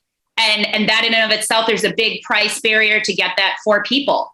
One of the last questions on the impact of this horrifying law, part of Senate Bill 8 is the aid and abet piece. We're going after particularly folks in mutual aid communities, grassroots communities, funds, nonprofits, folks that are there supporting, assisting individuals in seeking safe abortion care. How has this affected you all as patients have come to you needing assistance? Yeah, thanks for asking. Thankfully, not thankfully, but we knew this was going to happen. The moment SB 8 was filed, we were already terrified, and we fought the best that we could, and we're still fighting. So with that, we had a lot of, I guess, for lack of a better word, practice. So we know what to say, how to say it. And we do that and practice that because we want people to know that we're not going anywhere. So if you need if you need financial assistance for your abortion, you need practical support, meaning your hotel, your transportation, meals, and even childcare in some instances. Frontera Fund is here to cover that. Judgment free, and we're available. And we want people to know that. We want people to know that abortion is still legal in Texas. SB 8 was created to cause that confusion, and in addition to being the most notorious restrictive law. So we're out here doing what we got to do, doing the most in spite of this bounty put on us. You all truly, truly are. How can folks that are watching this, that are going to see this after the fact, support Frontera Fund and South Texans for Reproductive Justice? Yeah, for sure. Definitely follow us on our socials, Twitter, Instagram, and Facebook. And you can also donate to our fund. Right now, more than ever, any amount helps because it's steep helping people get out of the state. We're still going to do everything we can, but we could use all the help. And Denny can share too. Yes, just to echo what Kathy said, absolutely. Donate to your local abortion fund. Donate to Frontera Fund, South Texas Reproductive Justice, any organization that is doing the work on the ground. We need the support now more than ever to continue to fight back. And then also, like Kathy said, follow us on social media. We've got ways for you to plug in. There's the Women's Health Protection Act, the EACH Act, HEAL Act. Follow us, get involved, contact your senators, and join us in the fight. Woo! Thank you both so much for joining. It was wonderful talking with you all, and stay safe there. And I hope the rest of the day that it's comforting and supportive for all the folks that are there with you as you visit Rosie. Awesome. Thank you all so much. We'll see you all. Bye. Bye. Oh, that was really interesting. I really don't think people understand the obstacles that folks in this country are facing. Kathy mentioned that checkpoint, that unconstitutional checkpoint. This is within the U.S. So this is like if you were in Madison, Wisconsin, and you wanted to go over to Rhinelander, and a cop is there, immigration is there, and they're checking your papers. Frequently because you look brown. That was a hyper local. It was so specific, Marie. But I still love it. I have no idea what places she's talking about, but I did get it. I'm like, yep, that's like going from New York. It's like going from Manhattan to Brooklyn. Yeah. If you encountered a customs agent every time you tried to fucking leave your county, that is what is happening to folks down in McAllen to the Rio Grande Valley. Yeah. And that's not just abortion. So if you're pregnant, and you're trying to get to a medical provider to support the pregnancy, how the hell are you going to do that? How are you going to do that? Right. Well, Oh yeah, Sarah Hartshorn, who is a writer and a performer, hilarious comedian, and works with us at AAF. She went down and escorted with them when they had an escort program, and came back just like she was like, her heart, I think, exploded out of her face. She loved it so much and said the clinic was so beautiful and the community down there was so incredibly. I mean, you look at you look at them and it's just like they are inspiring. They are so full of joy and they are like never say die. They're just in it, and I love it so much. And Marie, you doing practical support and just listening to the expanse of the Rio Grande Valley. I mean, people forget the expanse of Texas in and of itself. It takes 2 days to drive across Texas, right? And so if they're the only provider and these are the activists in the Rio Grande Valley, like the lack of care is wild. I'm so excited that we have a Plan B program in place at Abortion Access Front so we can hopefully help facilitate what's going on there. And I think if people want to donate money to help them get Plan B, I think that's great. But also, if you think about that, I often think about, and I want to talk about this throughout the day because it's important, when we talk about the most marginalized folks, Black and brown folks, low-income folks, but we don't talk enough about minors seeking care and what that means, right? And in Texas, to be a minor seeking care, I wish we could talk to Jane's Due Process, which is an organization that focuses on minors and helping minors access their constitutional rights to abortion. But talk a little bit about, Marie, a minor accessing care, especially in a place like McAllen that is just so isolated. A minor is either going to have a guardian, a legal guardian, or a parent that they trust, because that's how the system's set up, right? It's like, oh, you have to have your parent to consent within Texas. All right. So that forces a disclosure, a relationship that we would love to think exists. We'd love to think that folks can confide in their parents, but that is not the household people are in. That's not the healthy spaces people are in at all. It looks differently for everybody. But that is how the system, that's where the burden in Texas places on the person pregnant. If you're a young person, not 18, you have to get your parents' permission to get that abortion.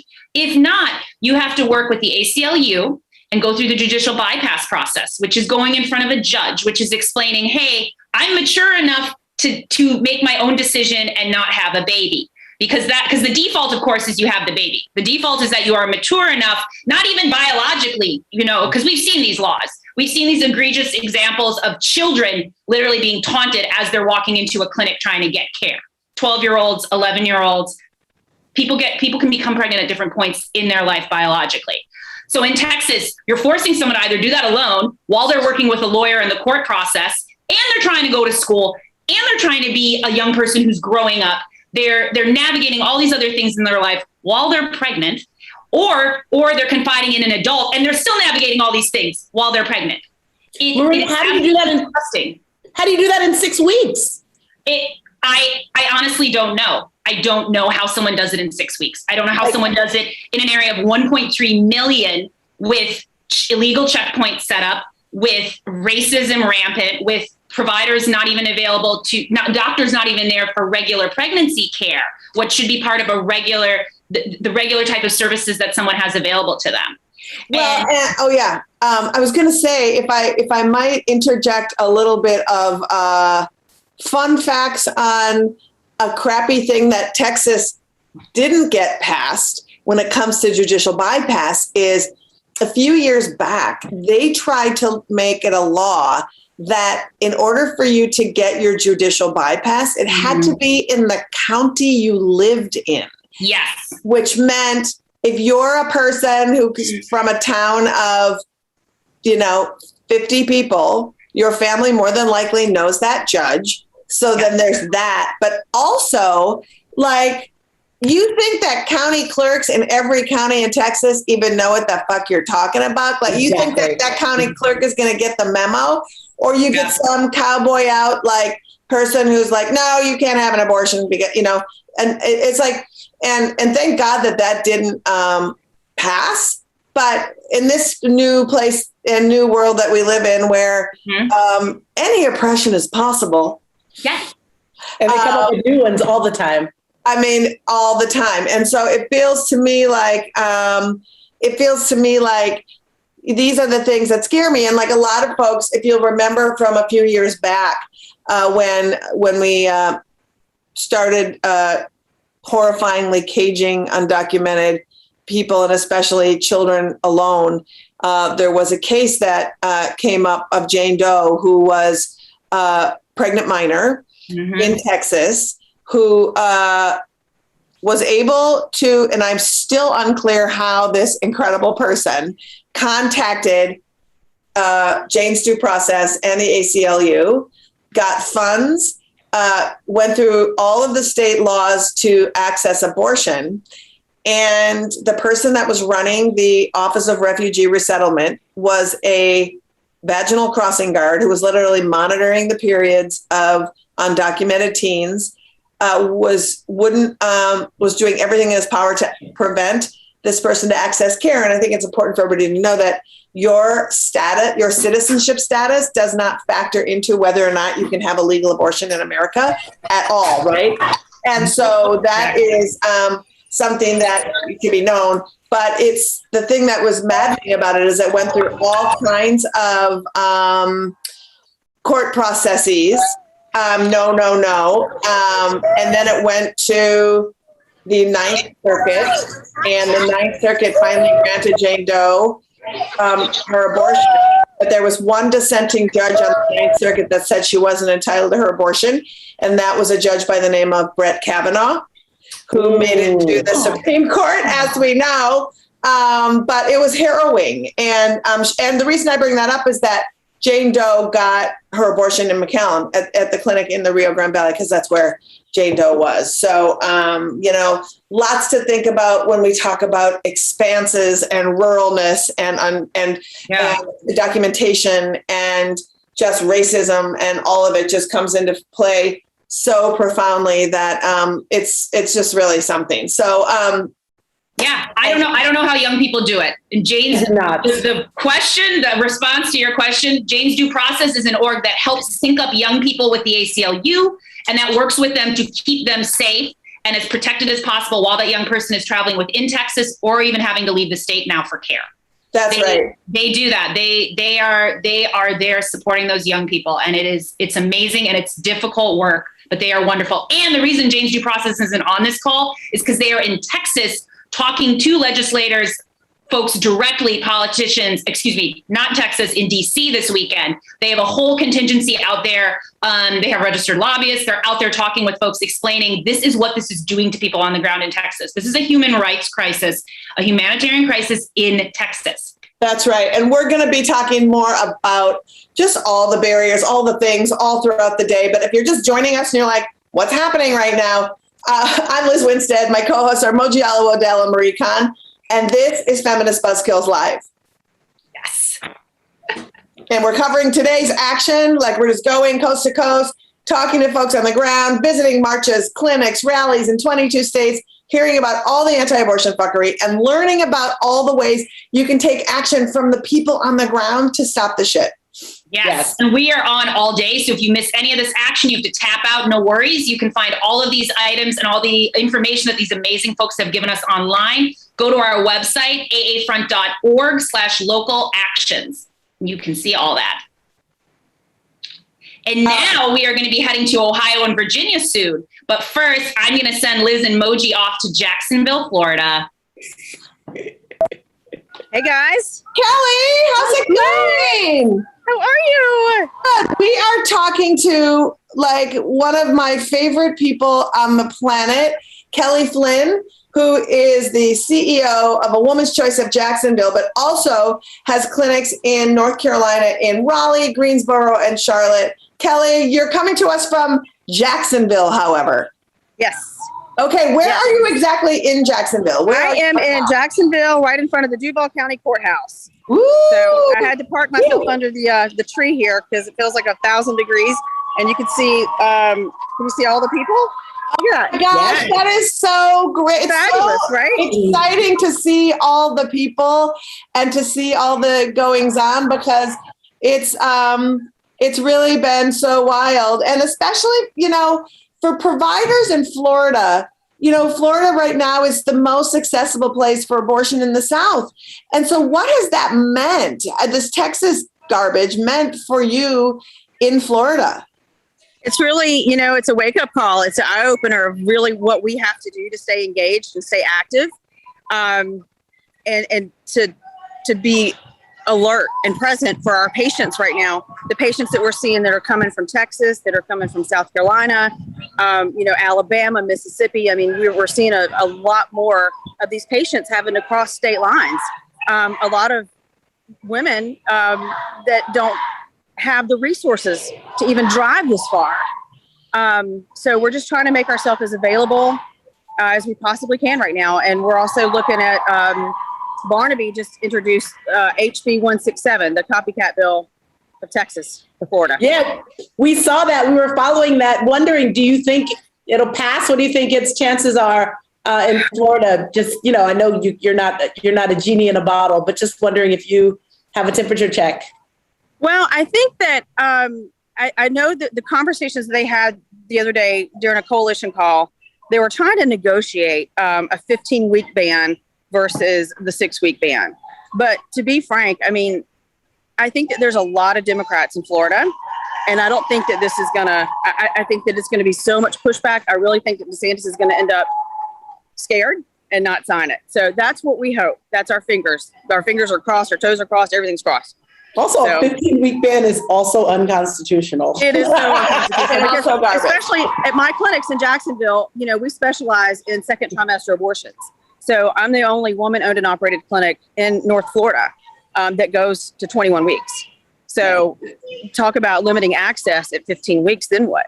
They'd have to go all the way to South Florida. Yep. So Kelly, you brought up, Dr. Death. DeSantis. And I would love to talk.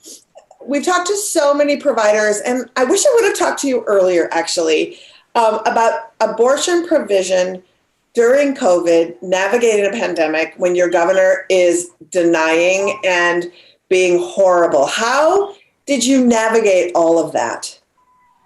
Liz, it was hard, I mean, it was just, patients should not be in the clinic as long, for 8 or 9 hours anymore. This is 2021. But in order to abide by all the COVID regulations and to try to treat our patients, it did take longer. It took more manpower. And I think I can speak on behalf of a lot of other providers, how hard it is right now to even get staff. So we've pushed through it and we're doing okay. And we're just treating every patient, one patient at a time. So it's been interesting to see working with so many providers, and knowing on the ground how much harassment happens at clinics. To now we're seeing this happening in general medicine with COVID and with people being attacked. I mean, I just find it so, the burnout, you not being able to get staff, the COVID burnout on top of the rage burnout, it makes me just weep for people who are just trying to provide care. It's awful. And Liz, right now, I'm dealing with a level of protesters right now that I've never dealt with before in 20 years in Jacksonville, ever. Really? Yeah. So they've rented out a building 3. They're subletting a small space, a bathroom, a closet, whatever. And they brought a coffin out yesterday. Today they had mass, and they're in my parking lot. And I have been fighting with COJ, with City of Jacksonville, JSO. I'm $20,000 in attorney fees trying to protect both of our properties. And it is just awful. And they're finding these new tactics to sublet buildings close by to abortion clinics. So my patients are having to go through a gauntlet now. Well, and for those of you, like Kelly's clinic is this gorgeous clinic that is in a cluster of other buildings. And so you drive in and you park and you go have your procedure in private property. So are you part of an association that allowed them to rent? So that's a good question, Liz. So they just appointed me vice president, and I'm about to be president in a few weeks. I'm the one that came forward and said, I need to see these bylaws. I helped rewrite all of our bylaws. They had no regulations, no governing bylaws. So I, in fact, put all new bylaws into place. However, if there is an existing building there and the current owner of the building doesn't want to sign the bylaws, he doesn't have to abide to them. So we're hoping maybe Dr. Kapoor, who owns that building right now, is currently sitting in jail on 2 charges of sexual misconduct. And the protesters are renting from him. Oh, that made Americans can make money while you're in jail. Dr. Masturbator. But. I mean, maybe should we bring that to light? Kelly, do you feel like we should shine some light on that? Absolutely. Okay, we're gonna be shining some light on that. We're gonna have you back when we launch Feminist Buzzkills Live. We're gonna have you on as our guest, and we're really gonna just do a deep dive into that to really shine a light on that. Oh, I have a lot of light to shine on it. Oh my God, Kelly, we wanted to talk about North Carolina also, but we're running out of time. So tell people what you need. Next time we'll talk about North Carolina. Tell people what you need in Jacksonville right now for support. We need clinic escorts more than anything right now. We need escort. I mean, to be able to get our patients in the building safely now, I need support from the city that I'm not getting. But more importantly, right now, I just need the people. I need the bodies right now. And where do people go to volunteer for your escort program? They can go to our Facebook page and send us a message, or they can even call the clinic, and we'll send them over to Amber and get them signed up. That's awesome. And also, Kelly, and for everybody watching, everything that we just talked about, we have a hub on our website, aafront.org/local actions. And we're going to have all that information up there so you don't have to go searching around. We're going to keep that simple. We love you, Kelly. We support you. For having me. You're amazing. Thank you guys for all the work you do. Thank you. Kelly. Okay. Bye. We are going to toss. That was so great to talk to Kelly and hear her talk about how insane it is in Florida. I know. Like, I hate that this is a necessary part of this job to investigate like sexual predators. I was like, I felt like she was piloting. It was a pilot. It was like, okay, the antis are like right there. And then there's this, and then the sexual predator that they're renting from. I know, that came out of left field. I was like, oh, you know what? Kelly hasn't talked a lot about Jacksonville and then that big dump. And we got to get to North Carolina. But first, Marie, we got to go because Maria's got the one and only gorgeousness on the line. Marie, take it away and talk to our pal over in Toledo. Bye, Kristen. Have fun with Marie. I'm so excited to be joined by the one and only Kristen Haiti, head escort at Capital Care Clinic in Toledo, Ohio, and part of our AAF Ohio contingency. We've talked about Ohio. Y'all know how problematic people have made Ohio for abortion access. And Kristen is one of the people on the good side. Kristen, where are you coming to us from? I'm coming to you from Toledo, Ohio, where we have a lot of people out here, actually, for being Ohiliad. So, and with Capital Care Clinic escorts, with all of my escorts wandering around in there somewhere. I love that you're out there. You're a presence of force. I see your shirt and forced birth. Like, yes, forced motherhood. Don't force motherhood. Don't force motherhood on people. Don't do it. It's a bad look. Us mothers understand how terrible it can be. We love our kids, but like we chose that. Right. Exactly. We wanted to talk to you a little bit because you, specifically in Toledo, Ohio, again, not a huge city, but this is a city that, much like Texas, is seeing anti-abortion extremists bring frivolous lawsuits. I'm wondering if you could talk to us a little bit about that. We've talked about this whole money train, the effort to bankrupt abortion care. Talk to us what you've seen about on the ground. Well, we talk about this all the time, that all of these anti-choice organizations, these religious zealots, they have so much money behind them. Their funds are unending. So Capital Care of Toledo has been a clinic in Toledo for many years, and the state obviously has always tried to shut us down. And, we're just a scrappy, small clinic. And now you have these anti-choice orgs and like the Thomas More Society with all of this backing coming in and funding lawsuits against us. So we have a new owner about a year ago, this amazing, passionate, wonderful young woman who took over. And we were also introducing a patient safety ordinance. So we find out that weekend through a fluke that while we were testifying in front of city council, they had filed a lawsuit against the clinic and had sought to shut it down. We weren't even aware. We found out before the clinic even received the summons. And it was absolutely ridiculous. Now, they did it in a way that was just so blatantly biased. They filed in a different county because they wanted to pull a judge.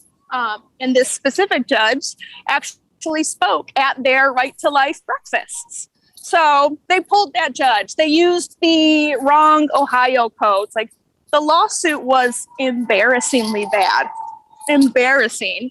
But it doesn't matter because they can keep doing it and forcing the clinics to spend money. So they can bring 100 frivolous lawsuits where they are forced to spend money and more money and more money to fight it. And it's just another way of trying to bankrupt clinics out of existence. Yeah. And it's a way to stigmatize abortion, to confuse people about whether abortion is safe, if it's legal, if it's accessible. We already know it's very much not accessible. And those other pillars are being attacked and stripped away at by antis. And these frivolous lawsuits are a way to do it. Bankrupt already communities that are operating on mutual aid structures. They're out to bankrupt and milk any type of support dry. You also, so in addition to seeing the paperwork being filed, there's also plenty of physical harassment and terrorizers that are around your clinic. I wonder if you could talk about that. I also am aware that there's an empty lot next to your clinic too that's been brought into play as well. Yes, so you can hear about all of the ways that they also use our locations against us, as you can hear before. So across the street, we have an empty lot that for ages has been owned by a business down the road. And we, for the last about 2 years, have had permission to be on the lot because patients often park there by accidents. They might not know where they're going, or people don't want to park at the clinic because that abortion stigma and abortion shame absolutely plays into things. Yeah. So for a myriad of reasons, patients park there. And then the landlord of our building, because our parking lot is very small, entered into a verbal agreement with the lot owners to buy it because it makes sense. He owns the business across the street.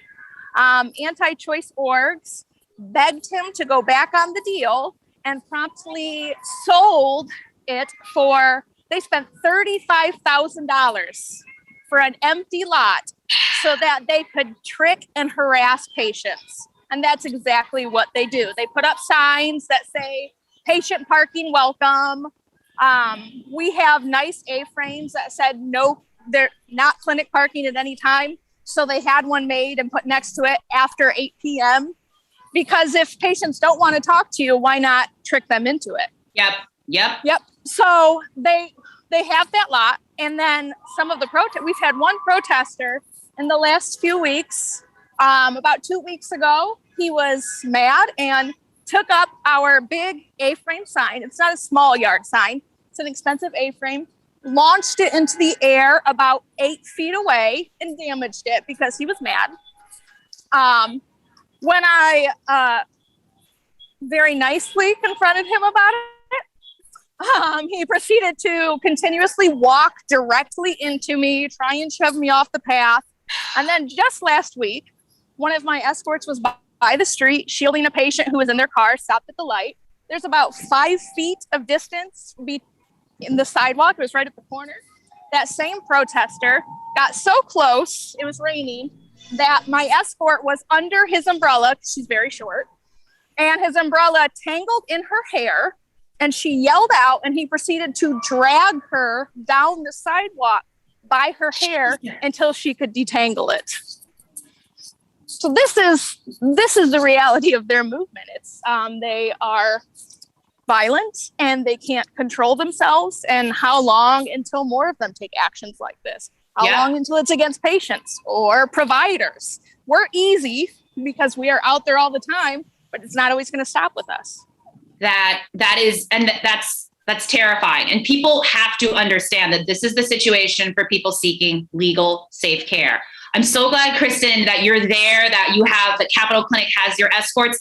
One thing I didn't touch on, you also have a donation, you have an abortion fund, the Agnes Reynolds Jackson Fund. So I'm wondering if you can let us know how folks can support your clinic, your escort community, and that fund. Absolutely. So we have a wonderful local abortion fund, the Agnes Reynolds Jackson Fund, the Aggie Fund for short. It is completely volunteer-led. So every dollar that goes to the Aggie Fund goes back into this community and goes back to patients in our community. So we actually, if anybody happens to be local to Toledo, we have a bake sale coming up next Saturday. And this has begun to be one of our most successful fundraisers throughout the year. And it's simultaneous that, along with Capitol Care Clinic escorts, we have a protest because our protesters get a parade permit and then they march down the street to our clinic in their fancy garb. To disrupt a bake sale. May have sprung up around their vigil. You know, we can't see anti-choicers outside and just let them alone. We have to give them a little fun. They enjoy us, right? So they march down. We hold a big protest. We follow them all the way back to their church. And then for a few hours, we just sell all of these amazing goods that have been completely donated by the community. It really is, it's amazing how Toledo and the surrounding areas always step up to support the Aggie Fund and allow us to help patients get the abortion care that they need, because as we all know, not everybody has access and it's only getting worse. Thank you so much, Kristen, for joining us. We're going to make sure that folks have all that valuable information, how you can support Aggie Fund and know the events that they're doing. I really, really want folks to pay attention to this. Kristen's an amazing resource. Also, she goes the extra mile and will not shop at anti-choice businesses. So thank you again so much for joining us. We're going to have this all compiled at our website, aafront.org/local support. And now we are going to shift over a little bit east to Moji, who is in Falls Church, Virginia. Thank you, Kristen. Be safe. Love you. Bye. See you. Oh my gosh. I've been to Toledo. That was super fun. Mike, hi, how are you? Good. How's everybody there doing? You know, we're just talking to people around the country about how their marches are going and just how effed up abortion care is in their towns and what they're doing to fight back. So it's been a pretty productive Saturday for me. That is kind of productive. I just heard Kristen and everything going on in Toledo. Could I kind of do a palate cleanse and actually give some good news about certain things? First, let me introduce you. Oh, absolutely. Feel free. This is Mike Scheinberg, Development Director at Falls Church Healthcare Center in Falls Church, Virginia, correct? Correct. Yes, abortion activist, provider, essentially. So give us the good news. I'm ready for some great news. Sure. Well, I mean, one of the things about Virginia is this past year and the year beforehand, Virginia passed two laws, actually. One, well, they're both repeals of acts which were put in place by Republican governors. One of which was a mandatory 24-hour waiting period and a mandatory sonogram by the state government. As of last year, those are no longer a reality. So we can actually see patients on one visit, which is really great. The other thing that happened this year is there was a ban on the on insurance on the exchanges, on the state exchanges, could not have any abortion coverage in it. And that also is now being repealed. So people who are self-employed or are just using those exchanges now have that opportunity for abortion care, which is great. We're looking for more. We want everybody to be able to access abortion, but this is definitely a start. I mean, abortion should be, free, safe, and on demand, absolutely, all the time, for all people, for all reasons. So yes, but these are huge strides. I feel like 10 years ago, it would have seemed unimaginable for Virginia to have these, to be moving in a progressive direction. Absolutely. And that's one thing which I think really took people by surprise when we had a Democratic majority in both houses and a Democratic governor. And that in itself, I think, is really something which has given us a lot of momentum, but it's something which we need to keep if we want to keep on doing this. We want to keep on going in the right direction. Exactly. What are you doing right now? I see that you're out of doors. I am out of doors. We are finishing up with our patients. I'm actually in the back. We're also kind of fortunate that we have a parking lot. We're part of a multi-tenant building, which means that we do have kind of like a built-in buffer zone, which is kind of nice. But we do have protesters from 40 Days for Life. They're coming on hourly shifts. And, sometimes they make a little bit more noise. But at this point, we do have this place which patients can park without really having as much harassment. But we still have clinic escorts. We still, who really help out patients who are parking in the front. We're coming in other different ways. Basically, that's one of the reasons why we're outside. It's also really beautiful out here near the DC area. So, but I think what I was trying to get at is you're not at a march because you have to work. Yes, we are not at the march because we have to work. There's one which is DC is only about 10 miles away, and I'm hoping that I can kind of go for the tail end of it. But yeah, we were open today. Saturday is one of our busiest days to be able to provide abortion care. So we made sure that we were open today and that people are able to get the essential health care that they need. Because that's what people really need. Even more than we need marches, we need people to be able to make it to their appointments and have the health care that they deserve, that they are constitutionally, not required, but allowed. What you talk about all these great things that have happened in Virginia. Are there any barriers to accessing abortion care in Virginia that you'd like to talk about? There are. I would say that part of it is who can actually provide abortion. We can't at this point. We're starting to see in the state people able to prescribe through telemedicine, which is really wonderful. But being able to have other practitioners who are able to do so as well, nurse practitioners who certainly can disseminate, can disperse abortion medication, which is absolutely very, very safe. But being able to have that happen, being able to have people who are in state government insurance plans, being able to have them access abortion care within their insurance plans too. And once again, keeping what we have now, keeping the strides that we've made there, because if our government changes, then they might be reversed. And we don't want that to happen. We want people to be able to still, keep on enjoying what we do have and keep on moving forward that way. Awesome. Mike, thank you so much for taking time to talk to us. Before you go, can you tell us what you need? People watching our live stream, what can they do to help you in Virginia specifically? Absolutely. I would say there are three things. Number one is donating locally to abortion funds. You're probably going to see a donate, on the document that you all are putting up over there too. But yes, we also work with abortion funds in Virginia and in Maryland and in DC. So really being able to support those and supporting on the local level, I think is very important. We also have clinic escorts. We have volunteer doulas. Whether you're in our area, WACTIF is our organization that does clinic escorting. DC Doulas for Choice does our doulas. It's something which you can really get involved in on a local level. And here, I think that those are organizations that also really need our love. And number three, if you know anybody in Virginia or you know somebody who knows somebody in Virginia, vote, vote, vote. Early voting's already started. Registration for voting ends in 10 days. This gubernatorial race is a very close one, and we want to keep the momentum, which means we need to make sure that we are electing people who have the same values that we do, that abortion is essential health care, and that we're able to keep abortion not only legal, but very much accessible here in Virginia. Absolutely. Voting is really one of the most important things you can do. And because a lot of these bills are written by people, and a lot of time these people are elected or they're appointed by the people we voted for. So yeah, that's excellent news. Thank you again so much for talking to us today, Mike. Thank you so much. I am going to now toss the mic to Liz. Liz is talking to someone in Shreveport, Louisiana. So Liz, take it away. Hi, oh my gosh. I have some of my favorite people. In fact, my dear favorite people in Shreveport at the clinic, Kathleen Pittman. Hi, y'all. Who are you with, Kathleen? Hi. I have Steffi, our assistant administrator, and Lillian, one of our patient advocates. Nice shirt, Steph. Good. We're stepping aside for a few minutes because, alas, we are working today. Well, that's one thing I wanted to just say, that one of the reasons we wanted to do this live stream was that so many of the providers and the folks that we love, whose voices that should be highlighted on this day, have clinic and are helping patients today.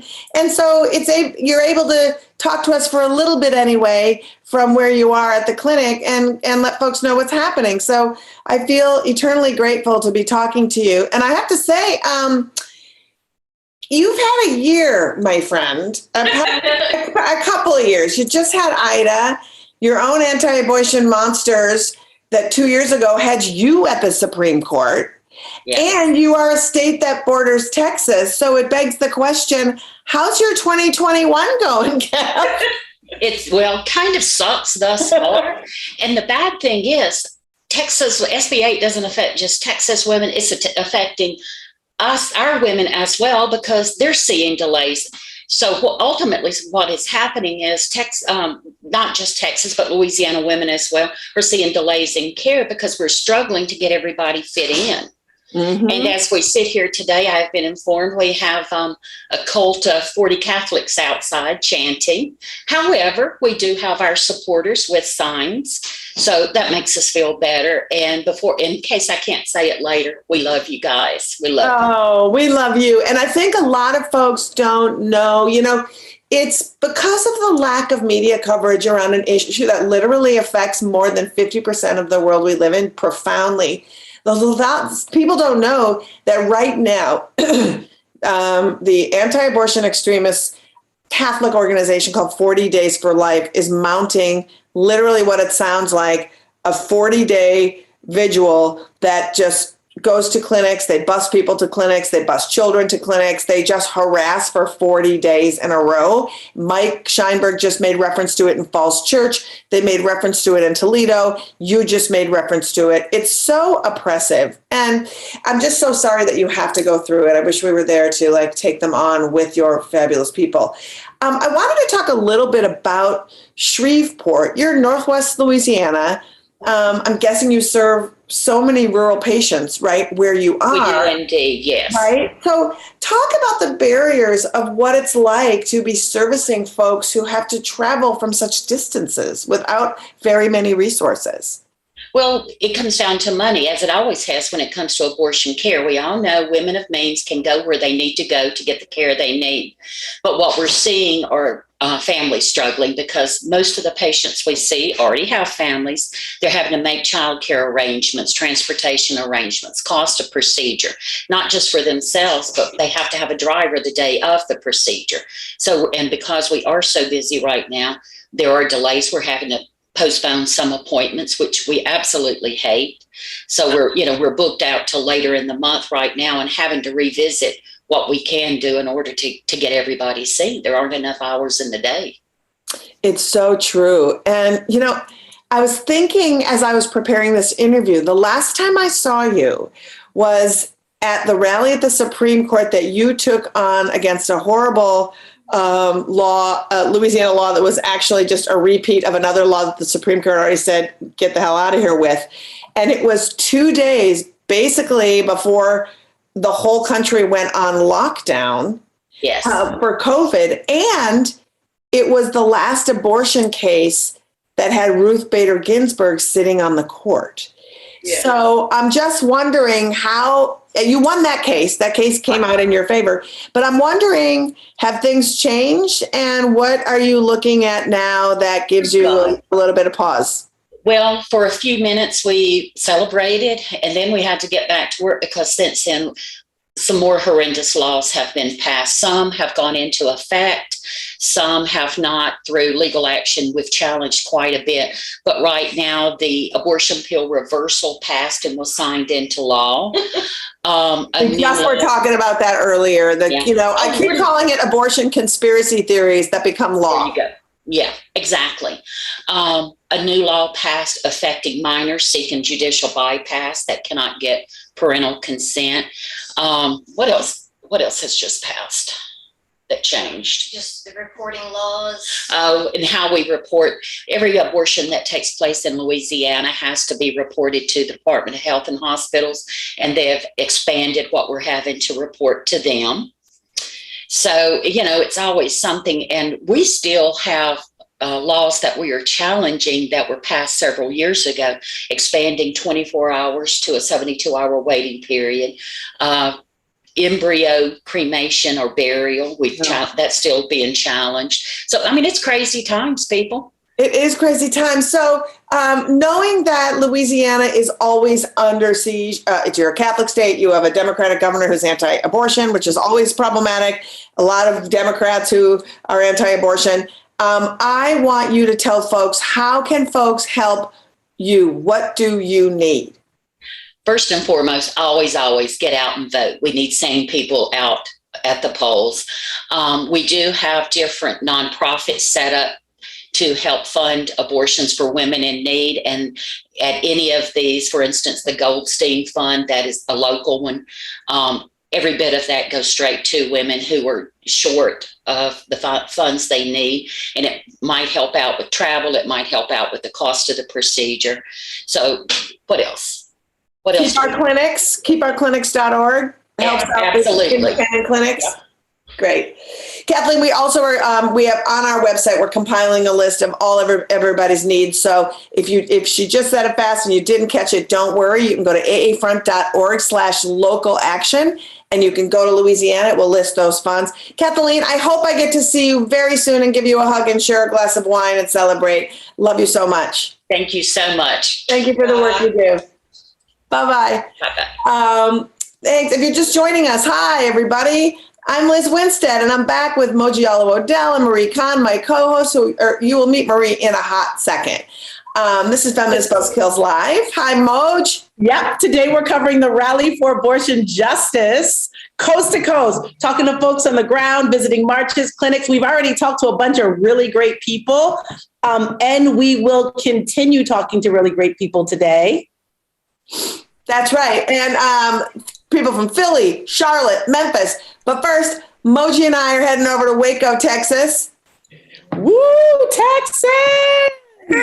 We are going to be joined by Marva Sadler from Whole Women's Health and Whole Women's Health Alliance. Hi, Marva. Hello. It's so good to see you all. Marva, your face is a joy. It really is. Wait, what is behind you? What is going on? You know, it's in true Waco taste, right? There's a whole steer statue out here. So what better place to take a seat? At the butt of the steer. That's where I'm sitting today. I would rather see the butt of a steer than some asshole Confederate general any day of the week. Any day. Absolutely. Any day. Steer hasn't bothered anyone ever. They're just living their best life. Marva, so you're in Waco. How does it feel speaking out about the latest terrible law in your hometown? You know, it's horrible that we have to do this, period. It feels really surreal, but being back home is definitely bringing about a certain energy. My start in reproductive justice started here in Waco, Texas. And so to bring it kind of back home and to be able to address the people of my community and have that special connection is super special. I love it. Marva, I have to just, in full disclosure to the people watching, I am a proud board member of Whole Women's Health Alliance, and to be able to work with you and your team of people who give the most beautiful, compassionate care, it breaks my heart that to watch you have to navigate denying care to folks. And so we're a month into this fucking thing, this crazy law. Yes. I just would love to know a little bit about what the impact is on you and seeing patients in your Texas clinics. Yeah, thanks for asking, Liz. I think most importantly, it's definitely our staff and our providers who are feeling it the most. You know, I'm here today really standing in place of them. They're all in the clinics today, continuing to reach out and help the women that we can and to give guidance to the women that we can't. But it's definitely taking an emotional toll on those folks. We're really diving into what we can do to best support them. But of course, the best thing that we can do is to get rid of SB 8 altogether and get back to life as normal. Mm-hmm. Here. That really is the best thing we can always do. Because this law is like the trashiest trash law that's been able to trash in a while. Absolutely. While I know this law is really sort of tying your hands and keeping you from really providing the care that you're used to giving, the care that patients have come to expect, what are the ways you are able to help your Texas patients right now? I think the best thing we can do is be there and be supportive for them. Unfortunately, we're super honest with our patients, reminding them that this is not their fault. This is not something that we want for them, and where this energy is coming from, and blaming the blamed person. But making sure that they have all of the resources that they need to make the decisions that are best for them. Unfortunately, sometimes those decisions are super limited, and definitely not what's best for the patient. Well, also, I think too, every time a law like this happens, because I just harp constantly on the fact that there's so little coverage and so little fact checking and so little bringing truth, that folks have to think, well, that law must be happening for a reason. What's going on? Maybe it's not safe. Constantly just introducing doubt where none ever needs to live. And I think that's the point. And that's what makes it feel so terrifying. We're trying to do our part by dispelling the myths, making sure that we're highlighting and supporting providers to show the humanity and the people behind abortion provision. But what else can we do to support right now Texas patients and clinics? Will you tell folks what you need? I think definitely and always is to support our local funds, like the Stigma Relief Fund and the Whole Women's Health Alliance. Definitely those local Texas funds that are helping the patients navigate and get their way outside of Texas, those who can do that. And for those who can't, to be able to support the clinics to be able to continue to be a resource for those patients, because we are 30 days into this at this point, seeing a vast majority less patients than we normally see. And that is definitely a concern, the survival of the place where patients get this care and get that unstigmatic relief and option counseling that they need as well. And Liz, more importantly, I think the best thing that Texans can do for Texan women is to get ready and organize. The only way that we're going to make the change here in Texas is to get the GOP out of our uteruses, out of our bathrooms, and out of our classrooms. We've got to get ready for what's next. Marva, I do not need them in any way, shape, or form in my life. I feel like I open my fridge, there's some Republican in my refrigerator being like, I'm here to oppress you. I can't. Yeah, Marva, when you said that, I wanted to just stand up and applaud. Like, that's basically it, right? That's the solution. And unfortunately, it sounds so simple and the steps are multifaceted, but we can do it. Absolutely, we can. Together, we can absolutely go forth and make a change. We're going to keep fighting, y'all. We're not giving up. This is hard. We have to keep an eye on our people and to support our people. But the best way to support them is to get this gone over and done with. And to stay in the fight. Join it, sustain, be in it. Commit to what you can do, and then stay in it for the long haul, because we all got to be here. Absolutely. Marva, thank you so much for joining us here. Thank you for having me. Thank you, Marva. We love you. Love you. Thank you. And Marie's back. Hey, Marie. Yes. Marie and I are going to together take a little trip to Philadelphia. Yeah. Hey. We are joining Lizbeth Rodriguez at the Women's Centers. Yes. We are live from the Philadelphia Women's Centers with our beautiful staff. Unfortunately, we weren't able to make it out to the march today.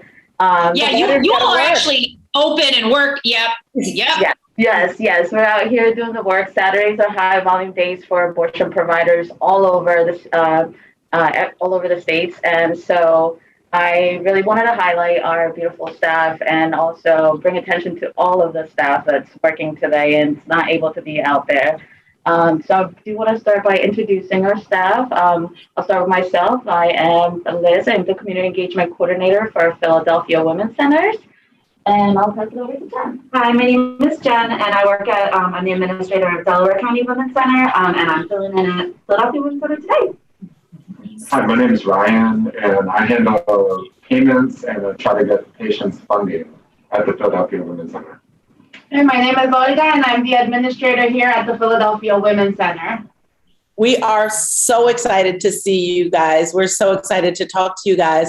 At AAF, providers is really it's what we're most excited about. And we're so glad that you took time out of this super busy day to talk to us. So you're working, you don't get to march, but you are really providing the care that we are fighting for. So this is super important. Do you expect to see a lot of patients today? About how many do you anticipate approximately? Oh, so on any given Saturday, it really does depend on the time of year, but we're looking anywhere from like 45 to 65 patients a day. That's a fair amount of people getting health care. I love to see it. Yeah, definitely. That is robust. And you all are part of a network of clinics. So there's different, like you simultaneously have colleagues and coworkers doing this work every Saturday morning to get people in, because that's often the day that folks are, if they're lucky, can take vacation time, are able to get a babysitter and then come and get care. So we really want to center the fact that Saturday mornings are precious for abortion care, for abortion providers. Absolutely, yes. And our patients definitely appreciate having us here and having open availability on Saturdays. And like you said, that is the day where, hopefully most of them will have the day off, we'll have a babysitter, we'll have a ride. So yeah, Saturdays are absolutely crucial. I am wondering, so in terms of your roles at the clinic, I like how you designated folks. You got someone that does funding, you got someone that does the intake, you have all these people that are critical to the abortion process. And I really like that illustration to show people one person cannot provide care for 45 to 65 people in a given day. So I like seeing that. I'm curious too, with Philadelphia, how has it been, the emoji, you want to go? Okay, yeah. How has it been? What other, you guys are all there working. Are there any barriers that we need to be aware of that patients have when they're trying to access abortion care in Philadelphia, in Pennsylvania in general, but Philadelphia specifically? Yeah, like you said, it's Pennsylvania in general. Here we have the Pennsylvania Abortion Control Act. So this is where we have the mandatory 24-hour waiting period.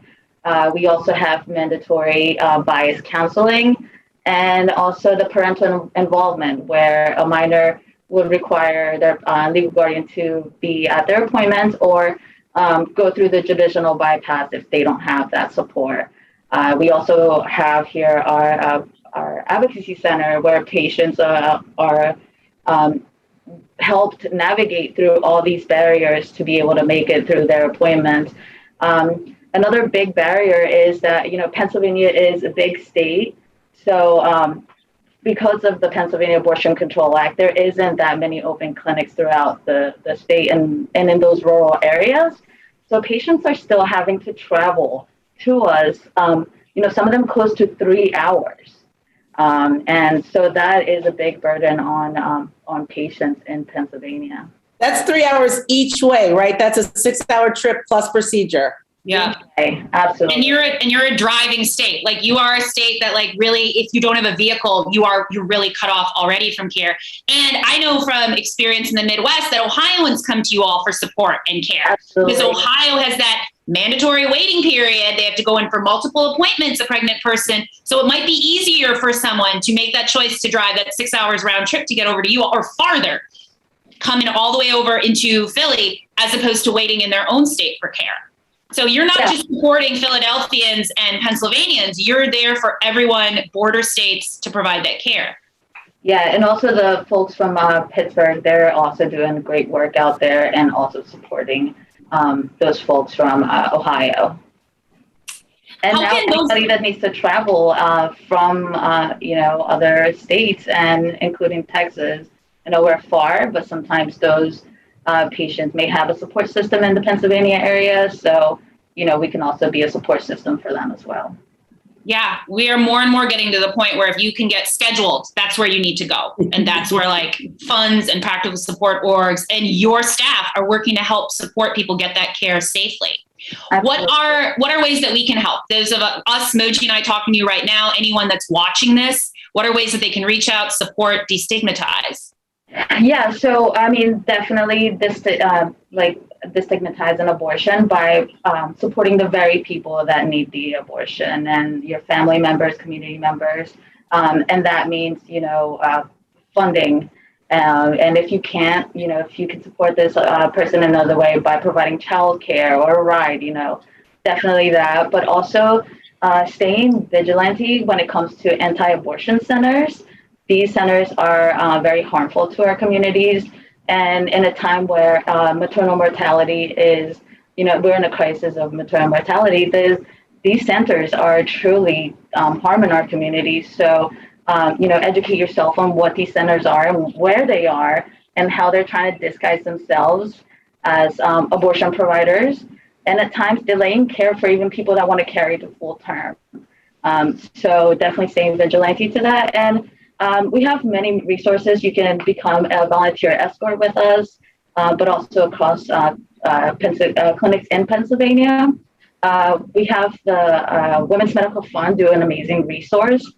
You can find it on all social media networks as #MarchEnd.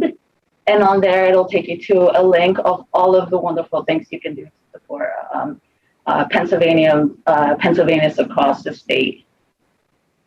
Thank you so much. That's what we want to do. We want to center the providers, center the patients that are on the ground in these states, unable to march today, and are doing the work. I'm so glad you brought up the Women's Medical Fund too, because in my research, this is a fund that came about because of seeing, hey, Hyde Amendment doesn't let limits people, how they can pay for abortion care, who can pay for abortion care. And also Medicaid is severely limited by states as well. So your fund saw that several decades ago, actually right after Roe, and it was established then to support individuals that otherwise would not be able to get this abortion care. Absolutely. So we will make sure that information is elevated and folks know about it, because that is one of the ways that is critical in supporting your communities and our communities. Yes, they really do take care of those folks who don't have insurance, whose insurance is limited, or the Medicaid system, even if it does pay for in case of sexual assault or incest, they still have to go through this rigorous process that can deter them from the care they need. So that's when Women's Medical Fund, Western Pennsylvania Fund for Choice step in for our patients. Thank you. Elizabeth, thank you so much for your time. We are so excited. And thank you for bringing your team, a portion of your team on. We love to see everybody out here working, being together on this day. Thank you for taking time to speak to us. Thank you for having us. Thank you. Thank you. Bye. I think we're really seeing the theme here, Emoji, and it's so fucked up because it's not how it should. Like, people, you should not have to have this mutual aid crowdfunding, this acknowledgement. Oh, hey, we saw this happen, and it's the mid 70s, and we started this fund, and now it's 2021, and this fund is still going on. There's still this need. Progress has not been made in this area, but also how people are not giving up. How everyone that's been hopping on this line is fresh. They're ready to go. Whether they're at work, whether they're volunteering, whether they're out marching. And I hope a lot of people see that and take that as this is a positive sign. We cover so many negative things, and I know I'm negative, but these are positives. These are ways to be engaged, to do something tomorrow, and actually make today impactful. This was also what I'm loving about this is it's really proving we know the best people. Yes. We do. And everyone, and it's really, really interesting and really exciting to see how people are bigging up, not even just what they're doing, but also there's this other fund. This state needs help and care just as much as we do. It really just shows that the network of people who provide abortion care, who support abortion care, support each other in a way that is profound and really beautiful to watch. Well, and I just feel too I have a lot of feelings about this day. I'm excited that people are gathering on this day, but I'm also feeling it's every time there's a big march like this that's supposedly centering abortion and centering abortion providers and abortion care, you should know enough that you can't have these on a Saturday, because you can't celebrate the people who are providing care because they're providing care, and the people providing care who are the ones who should be leading the storytelling can't be there because they're providing care. And that to me is a problem. It feels like a giant problem. And note to whoever plans rallies for abortion rights and justice, maybe don't have it on a Saturday. Have it on a Sunday. And if you're going to say, well, a lot of people go to church, well, you know what? Then do it after church. I don't care. Stop it. I just, and I want to say too, we've been going and talking to folks, and I just wanted to take a second to just recap a couple of just amazing people that we have talked to. You guys, we've all just been talking with a million people, and I just wanted to like reflect on Virginia a little bit, because for people who haven't been in this abortion fight for a long time, you need to realize that 9 years ago, Virginia had a Greg Abbott, and Virginia had as governor, and they had an attorney general whose name was Ken Cuccinelli. We literally called him the Cooch because he was promoting so much weird forced vaginal ultrasounds and oppressive abortion laws. And it felt like Virginia was just taking us in the Wayback Machine in a way we're seeing with Texas now.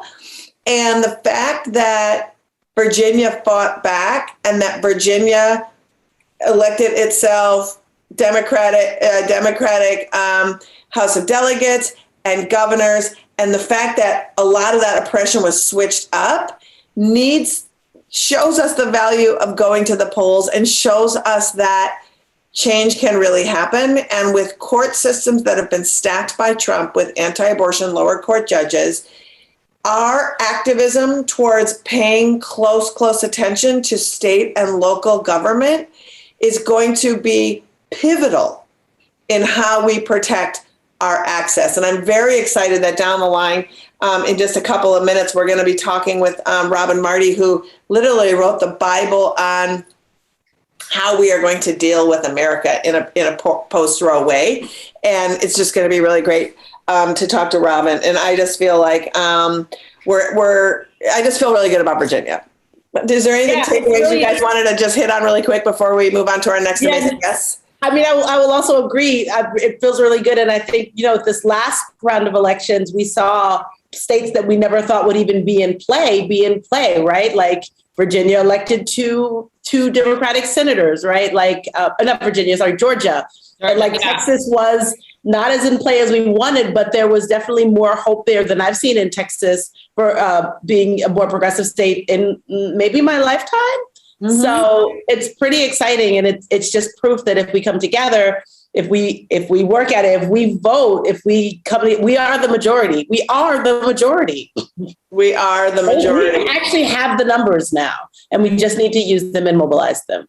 Marie, this is the way I was going to just to say, this is the way Feminist Buzzkills can also be a resource for folks, like beyond today. Like maybe you didn't know what a fake clinic was. Liz out of Philly was talking about them. That's a crisis pregnancy center, also called a fake clinic. They are there. They get federal funding, and they lie. If they perform an ultrasound, they will often lie to you about where you're at gestationally. They are not providing all options pregnancy counseling, and that's something that, as Liz mentioned with Philly, that's a huge issue. They confuse patients, they lie to patients, and they are taking people from where they can actually get medical care to a space that is not that at all. And they also, I just want to say, I'm sorry, just really quickly with fake clinics, they also take money that should go to hungry children. TANF funds are often redirected to these fake clinics. So we could feed more children that need food, and instead money is being directed to private entities or church entities who their own focus is to make people have babies that maybe they're not ready to have.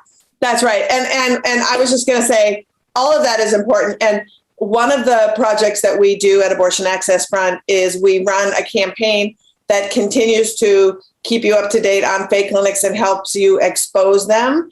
It's exposefakeclinics.com, and we will put exposefakeclinics.com in our local resources hub so that you can learn how you can take action and actually help expose them. We have things going constantly. We have ongoing programs there.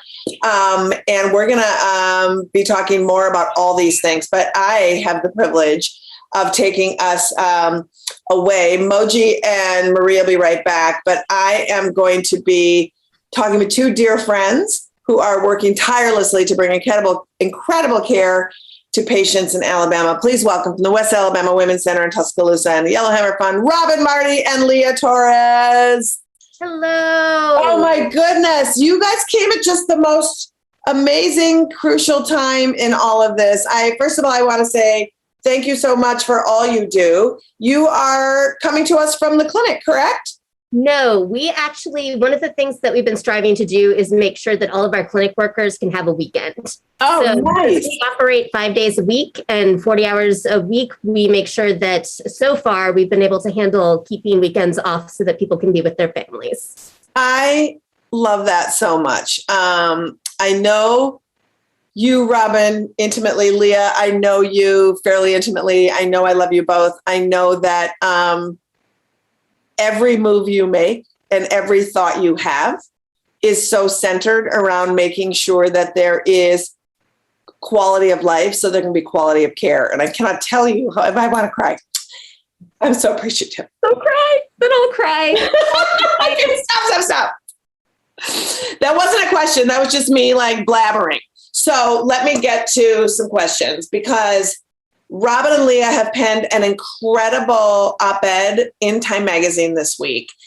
And you really, it's a stark op-ed and it's a necessary op-ed. And the thing that struck me that I took away as your thesis and what I want you to talk about is when you laid out why Texas is dire, I found it alarmingly eloquent, I might say, that you laid out that the Texas law hasn't meant for change in Alabama. And I would love for you to lay out what that means. Sure. So one of the things that we've been trying to make people understand about how the Texas law impacts the states around is the fact that most people who are in North Texas will head up to Oklahoma and Kansas. Most people who are in West Texas will head over to New Mexico, Colorado. But for the people in East Texas, they don't really have anywhere to go. You talked earlier with Kathleen over in Shreveport, and she told you how she's rearranging when patients come in because she has to get them in time for them to be below gestational levels. Mm-hmm. Once you leave Louisiana, where there is a 24-hour in-person waiting period, so you have to go to the clinic, leave for 24 hours, and come back to the clinic, and 3 clinics in that state. You then go over to Mississippi, where there's only 1 clinic in that state, and they too have a 48. I can't keep track. I think it's 24. So you go in, you have to wait 24 hours, and then you go back in again. And then you get over to Alabama, where we have 3 clinics, and we have a 48-hour waiting period. So you have to go in, go to the clinic, go away for 48 hours, and then come back. When you consider that a person has to travel all the way from Texas in order to get to Florida or to get to Alabama, the amount of time that they would need to travel, then stay for 2 days, and then finally get their abortion and go home, eventually it becomes too much logistically, too much in trying to get off of work or get childcare. It's too expensive, and it's just too much for people to handle, so they don't get here. The thing that is most worrisome, I think, is that we said that it was too much effort for people to get here, and so they just are not going to. We started getting Texas patients. We just started getting Texas patients this week, which means that the clinics that are surrounding Texas are now so fully booked that people are desperate enough to put all of that effort into getting over to us. Mm-hmm. If Florida, which I believe Kelly was talking about earlier, Florida has introduced the same ban. If Florida's goes into effect, Florida is the place where Alabama people and Mississippi people go because there is no waiting period. If people are not able to get an abortion in Florida, we lose abortion in the entire Gulf area. You know, Robin, I've seen you so much recently. It's been so great. And I think it was when you were on Ali Velshi, but you were talking about that Florida piece and how Florida is this substantial place that the South has relied on and we're screwed. And I'm gonna find that link and I'm gonna put it in our Twitter feed for people to see it again because it was just very eye-opening and very eloquent there. One of the things, I mean, putting a human face on it, like, you know, you just illustrated so quickly a journey that nobody should have to take. And it's such a reminder. And we often talk about, we were talking earlier in the show, but I want to reset this again because we talk so much about vulnerable people and the people who are most affected by these laws, you know, people of color, low-income folks. And the people I don't think that come up in the conversation enough are minors seeking care. And I wanted to have you explain what a minor in Alabama faces when trying to access care. Leah's like, I'm not talking about that one. So we do not see many patients at all who come in who are minors who do not have parental consent. It is extraordinarily difficult to be able to get a judicial bypass in Alabama. Until I believe it was a few months ago that they struck down the law that said that if a minor is trying to get judicial consent, they actually are appointed a lawyer that represents the fetus. The ACLU managed to get that blocked after a hearing. And so a few months ago, that was no longer put into effect. What people don't understand is that there are these barriers and punishment that the Alabama State Board of Health puts on top of minors getting abortions that go beyond just any sort of realistic medical need. The most shocking thing that happened to me was when I came into the clinic and we were helping a minor who was there with her parent and had complete permission. They have to give their birth certificate. Now, you may think to yourself, okay, well, of course you have to give a birth certificate, and the clinic's going to take a copy of it and put it in the file to prove that this is obviously her parent and she is of such age. We take their original birth certificate. We keep their original birth certificate. They get a copy back. Wait, what? So, yes. So unless it is an original birth certificate, we cannot provide an abortion. That needs to stay in that patient's file, and we have to keep it for 5 years. And that parent has to go into the whatever department it is, and get a new certified birth certificate. These are the tiny little just punishments that Alabama puts in effect to try and delay minors from being able to get an abortion or to raise the cost of families that are seeking an abortion for their child. Wow. One more question, and then I want to get to needs. We are heading, Robin, your book has eloquently laid out a post-Roe America. What are some things that people can do to either try? It feels like climate change, right? I feel like if I could just take your book and change abortion to climate change, it just all feels like the same. In 2 months, this has to get done or we're screwed. And, it's just amazing to me. So tell folks what they can do to mitigate this or stop the train, or if we do end up in a post-Roe hellscape, how should we be navigating? I tell everybody the same thing, which is if you have the ability, get medication abortion. It doesn't matter if you are capable of becoming pregnant. It does not matter if you live in a state that allows you access, does not allow you access. Find a way to get a dose of medication abortion to keep on hand for yourself. Do you have things to add? On that note, I want to remind folks that we're not talking about a return to hangers and knitting needles. That is a, fear mongering that is not helpful and not realistic. What we're talking about is access to a medical procedure that is standard, evidence-based, supported by the American Medical Association, supported by the American College of Obstetricians and Gynecologists, supported by the World Health Organization. We are talking about a standard medical procedure. We are talking about whether it is legal or not legal. That's right. That's right. It is safe, unquestionable. It is safe. The issue is whether it is legal, meaning whether it is accessible. And it needs to be accessible, which means it needs to be legal. That is what we need to really understand, is that abortion is safe and it needs to be accessible, which means it needs to be legal. That's right. And I think that's important. And I think we need to be fighting for those things. And I think that you're right. The conversation, I think it needs to be, we need to demand that we can navigate our own abortions because we can do it safely. And you're right. Going back to that coat hanger language is just so dangerous and retrograde, and it's not happening. And it's just not happening. We just need to make accessible, safe, legal abortion those very things: accessible and safe and legal. Thank you, Leah, for that reminder. I think that's really important.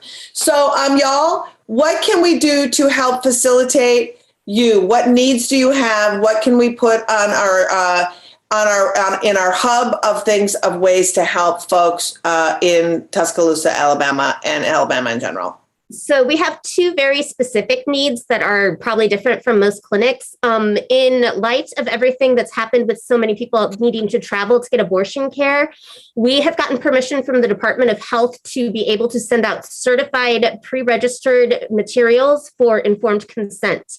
By doing that, we are allowed to send mail to Texas, to Louisiana, to Mississippi, so that patients, once they sign for their packages, that starts their 48-hour period. And so they can come into our clinic and only have one appointment. This is a change we just made about 2 weeks ago. It's changed everything. And we want to get that out to as many people as possible so that they understand that if they do need to come to Alabama, they can do that without having to stay for multiple days in order to get care. That's incredible. Yeah, it's a huge game changer, and we're really excited about it.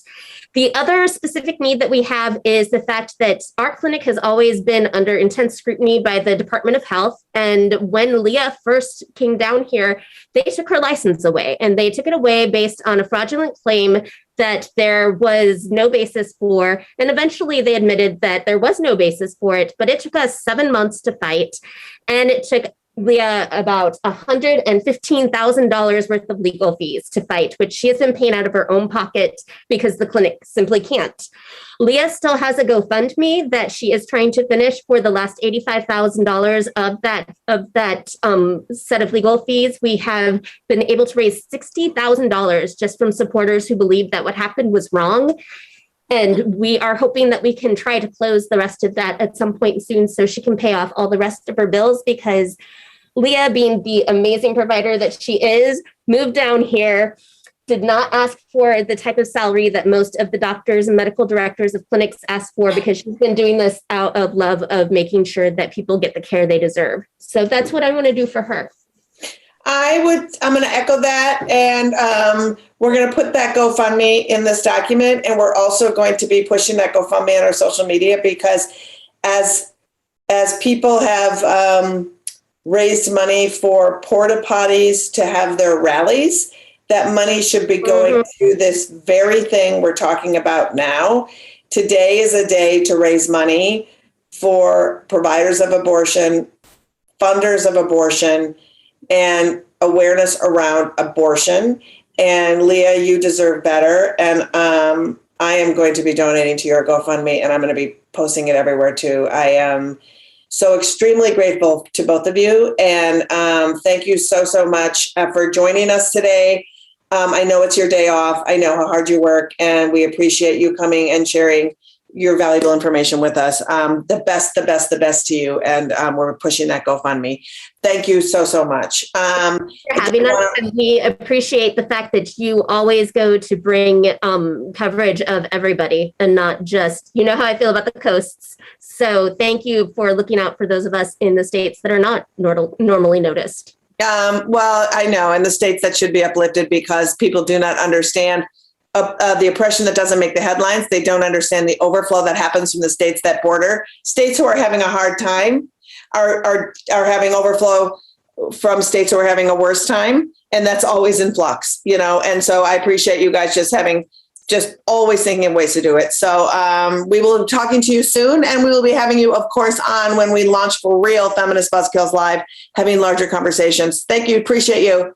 Thank you, Liz. Thanks so much. Robin and Lee are so great. And just a reminder, all the ways that all the organizations you've heard from today, we're putting that on our website, aafront.org/local-support. So you can hear all about that and donate to all the funds and get the word out about the 48-hour waiting period, which is a game changer. Now I am going to toss it over to Marie and Moji, who are visiting Memphis, Tennessee.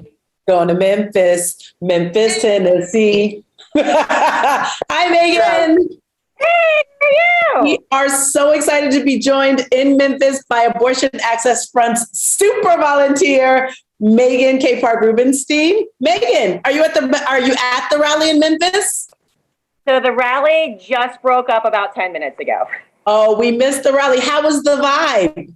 It was really good. It is pouring out here, and it has been pouring since before it started. It's been pouring the whole time, but there were still at least 100 people out here just with their raincoats and their umbrellas. So it was really, really nice. They had the rally here at the Ida B. Wells statue. Ida B. Wells is that's the corner.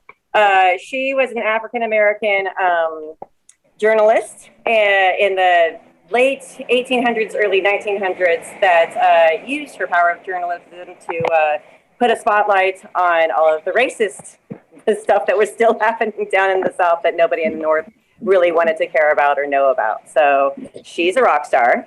She's totally a rock star. I didn't know she had a statue in Memphis. That's amazing. It was just unveiled, I think, this year, like within the past year. Oh, okay. We had a spoken word lady who was amazing. We had a domestic violence survivor. We had somebody with their own abortion story sharing, and the clinics are playing along together. Both Choices and Planned Parenthood had people speak. Yay! So it was really great, let's get together kind of vibe. Good. I'm so glad for that. I'm sorry about the rain, but I guess it could always be worse weather. It could be worse. You're right. We know that as a state, Tennessee has had a lot of its own struggles legislatively. What are current abortion battles that you all are now seeing right now on the ground raging? Well, we got rid of the 48-hour waiting period, but now it's back. We've got it back. Nice. So there's that. We've got one of those ridiculous mandatory scripts, counseling, that tells you that abortions could be dangerous. And there's lots of places, that would help you with your pregnancy and blah, blah, blah, blah, blah, blah, blah. Lies. Trigger law. So if you said a trigger law? Trigger law, yeah. So just when Roe v. Wade gets overturned, abortion will be illegal here, period. Right now we've got clinics in Memphis, Nashville, and Bristol. So like the left side, the middle side, and the right side, but that's it. If you are in any of those rural counties, you've got quite a drive, or you might have to drive to another state because that might be closer. A recurring theme here really is just how much, how far people have to go to get abortion care, right? It's just far for a lot of people, for entirely too many people in this country. The distance between the closest clinic and where they live is not about because people do it, but just inappropriate. Right. Inhumane. Everybody, so 48-hour wait period means that you have to travel twice, right? And you have to get to a hotel room twice. Exactly. And you have to take off. It's just access. It's all about access and making it not accessible for people. Is there anything you can think of or of that our listeners and anyone who's watching this live stream or anyone who checks it out afterwards can do to help the people of Tennessee specifically around abortion care and access? Sister Reach is our reproductive justice organization. So they are absolutely worth supporting. Choices in Memphis is not only an abortion clinic, but it's also a birthing clinic. So they are awesome. And yeah, it's pretty clear. Those are the people who are doing the work on the ground that need supported. That's amazing. And that's the model that's been echoed here as well, that we're seeing. Many of these providers are providing care in other intersectional areas, or also are providing care for different birth outcomes, different pregnancy outcomes. It is not this, and this is how healthcare should be. Someone should get to go for multiple services at a trusted, safe place. All pregnancy outcomes. Exactly. Yes, exactly. Thank you so much, Megan. We are going to probably be checking back in with you later. We're going to have more people and providers and marches to talk to, though, and we always love chatting with you here. And so, we'll be in contact shortly. But let's get to Liz and head to Tampa. Hello. Bye, guys. I'm heading to Tampa, where the weather is much better than it is here in Brooklyn.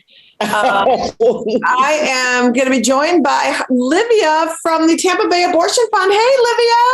Hey, how you doing? Oh my God, you guys look great with your signs. They look amazing. Oh, we're so excited. Tell me where you are exactly. We are at Perry Harvey Park. And what is Terry Harvey Park? And how many folks you got there? What's the energy like? The energy's great. Everyone's really excited. And it's been a really great grassroots organizing moment for us. And it's just been really, really nice to be with people who support abortion rights. Well, we love the work of Tampa Bay Abortion Fund. We love anybody who funds abortions, but we also love, we feel like we are kindred spirits in the ways to use humor to just smack down oppression. And you guys are super good at it. Will you talk a little bit about the Tampa Bay Abortion Fund, what you do and where you do it? Sure. So TBAF seeks to make abortion accessible for people in the Tampa Bay region and surrounding communities. We've helped people from Florida, Georgia, South Carolina, Louisiana, Alabama, Mississippi, and now Texas. We fund abortion procedures and birth control, drive people to and from their appointments, childcare, and because the majority of our clients are already parents, and we offer abortion doula services, and we also fundraise to continue our work. Oh my God, that's so incredible. And I love the combination. Marie Kahn, one of our co-hosts, works at a practical support fund, a Midwest Access Coalition. And we love understanding that funding abortion in everything you need to access your care is part of what's holistic about funding abortion, because it's not just the procedure, but it's everything around it to bring the dignity to doing it. And we love that you do that. One thing I wanted to ask is, we just talked to Kelly Flynn in Jacksonville, who kind of laid out about the Texas copycat law that some fucking vaginal crossing guard in Florida has now proposed. So I'm just wondering for you, what kind of abortion policies are you seeing coming down the pike, along the lines of that folks need to be aware of? So, HB 167 was filed in Florida, which is again like the copycat bill to SB 8. And folks can follow our 501c4 Tampa Bay Access Force to find more about calls to action regarding that bill in particular, but also other abortion bans. Last legislative session, they tried to do a reason ban, and that failed because there was a Democrat in charge of the Health and Human Services Committee. She's no longer in charge there. So we're looking at staring down the barrel of some abortion funds, or some abortion bans rather. Yeah. And I think that's when you lose, I think you touched on something that a lot of folks don't understand, and that is the power of, on a federal level and a state level, the power of the person that runs the health departments, because there is so much implementation that can happen that's not a law, that's not legislation, that just becomes a regulation that can be implemented that you didn't vote on. And I think having the right person in place there is so, so crucial. So that is terrifying, but I love that you guys are doing the fight. Hey, let folks know how they can support you. What are your calls to action that we can let everybody know? So the COVID pandemic has drastically impacted the number of callers that we see and the amount of funding that they request, because a lot of people have lost their jobs due to COVID. And about half of Americans aren't prepared for an unexpected $500 expense. And a first trimester abortion costs about $600, which I'm sure you know already. So we would love some more self-starter volunteers, more donations to our fund, so that we can keep helping people get the care that they need. And follow our Instagram, Facebook, and Twitter pages to learn more about us and the work that we do. That is awesome. And they're at TBA Fund. And we're going to put all of that, again, like I've been harping constantly all day, but every single person that we talk to today, we are going to be listing them on our hub at aafront.org/local action. We'll list the state. You can find out everything they talked about. We'll put there with links to how you can donate, help support, sign up, and follow on social media. Livia, thank you so much for joining us, and I can't wait to work with you again soon. Thanks, Liz. It was great to meet you. Oh my gosh, thank you so, so much. I love the Tampa Bay Abortion Fund. I love everyone we've talked to today. I was already driven to tears once, but who knows how that's going to go. I'm sure there's going to be a twice.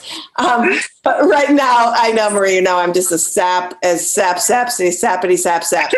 Well, we love you. Thank you so much for all your support and for your amazing signs. Hey, I know they look really good. Thank you for having them. I love it. It's so good. Support they just center Texas. They're so great. Thank you, Livia. We'll be talking to you soon. And now, Marie, I'm going to toss it to you for real because you are taking us over to the Rocky Mountain State. Have fun over there. Yes, I am so excited to be joined by America Ramirez from Color Latina. Color Latina is the Colorado Organization for Latina Opportunity and Reproductive Rights. America, you're out at a rally right now, aren't you? Yeah, we're out right here in front of the state capitol. Awesome. How is that in Denver right now? How's the turnout been? It is amazing. So you'll see behind me, we have everybody up here at the state capitol, but we have people out here on the street as well. So everybody's trying to get the people's attention that are coming off the street. We have some protesters here, unfortunately. And so there's a lot of rallying around that as well. Of course. But take note, all people watching, this is how you protest at a state capitol. This is how you show up at a state capitol. This is the model. Tell us a little bit about the work of Color Latina and what your organization all does, supports. Yeah, so Color Latina, so Color stands for the Colorado Organization for Latina Opportunity and Reproductive Rights. And so we are a community-rooted nonprofit. We are constantly working towards supporting our Latinx families and our communities to be able to live and lead safe and healthy, self-determined lives, rooted in reproductive justice. So acknowledging that there's intersections of economic justice, of immigration reform, of, all other forms of discrimination that our communities experience. And so we're working towards ensuring that our community is also being mobilized with the electorate, that they know what it means to pass laws, who's being elected, whether they're documented or not, that they have a part to play within all of these different decisions that are made here at our state capitol, which is the People's House.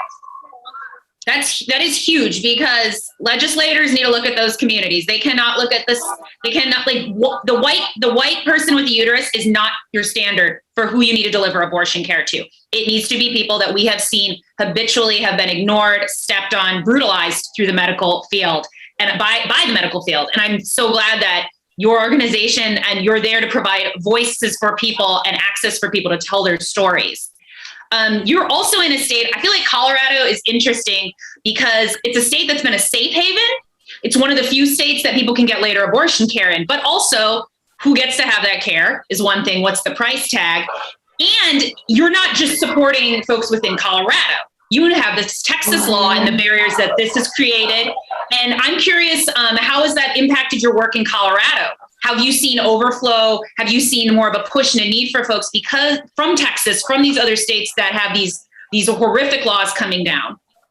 Yeah, I mean, some of the conversations that have been had right now, like with some of these speeches, have been around how our abortion clinics here in Colorado are overflowing with people that are coming from out of state. I mean, we knew that was happening already, right? Naming abortions later in pregnancy, but now it's heightened. And acknowledging that we also don't necessarily have the resources, but at the same time, what we have, a duty to our fellow, not even just Americans, right? Undocumented people that are here that deserve that right, regardless of where they're from, regardless of, any piece and part of their identity, they deserve that right. And so we've seen that happening. And we acknowledge that, also for us, there's things like language barriers, there's, cost barriers, financial barriers for folks, and acknowledging that, even these bans and the way that they've been formatted and looking at Texas as an example has made it a lot more difficult for folks who, even young people, right, undocumented folks. And so we're trying to get the word out there within our own communities of how we can support one another here in Colorado, but how we can support family members that might be out of state, how to begin that conversation, to start that destigmatizing, minimizing shame or eradicating shame at that. But a lot of that, is work that we've been doing, but it's heightened now more than ever. Yes, yes. It's incredibly heightened. It's at a time where it continues to be dangerous to be a person. I mean, we know this. We know statistically, if you are pregnant, the likeliness of you encountering physical violence against you goes up much higher, and it increases if you are a person who's undocumented, if you are a person who has not been able to access resources because of the marginalization put upon you, which again, this is why it is so important, the work that you all are doing. Within Colorado also, you're a state that has had some wins too, I think recently as well. We've seen I'm pretty sure there was a ballot measure to try to limit later abortion in your state that you all crushed, right? Yeah, so it's really exciting to see people still wearing those campaign shirts. So it was a ballot initiative 115. And so our slogan was no on 115. It's really cool to see that a lot of people turned out. We've known that like Colorado constituents, Colorado voters have voted no on abortion bans before. So we knew that they're just kind of testing, right? Well, they couldn't get it through the legislature. And so they tried to push it through a ballot measure. And honestly, Colorado voters over and over again are going to be pushing that down because that's not what Colorado voters want. It's not what Coloradans believe in. We are, like you said, a safe haven. And we're going to be continuing to do that. The people that are here are representations of that exactly, right? And even thinking about like what we call transplants, right? Like there's people that are coming from outside of Colorado and they believe the same thing. They're coming to Colorado because they understand the right to these different, these different rights that we have, and acknowledging that we all deserve the same equitable access and fighting towards that. Exactly. No borders, birth certificates, none of this should affect someone's access to safe healthcare, safe, funded, free healthcare. Yeah. And I mean, that's one of the things that we're also working on, right? When we talk about our Latinx community and some of the barriers that we face or our community faces is like state funding for abortion. There's things that we're still fighting for, acknowledging that we still have parental notifications here in Colorado. And so our young people still deserve to have access without fearing, right, any sort of retaliation, shame from their parents. So there's still other things that we're trying to overcome, but knowing that Colorado is a little bit, at least one step ahead than most other places, we're going to take what we can get.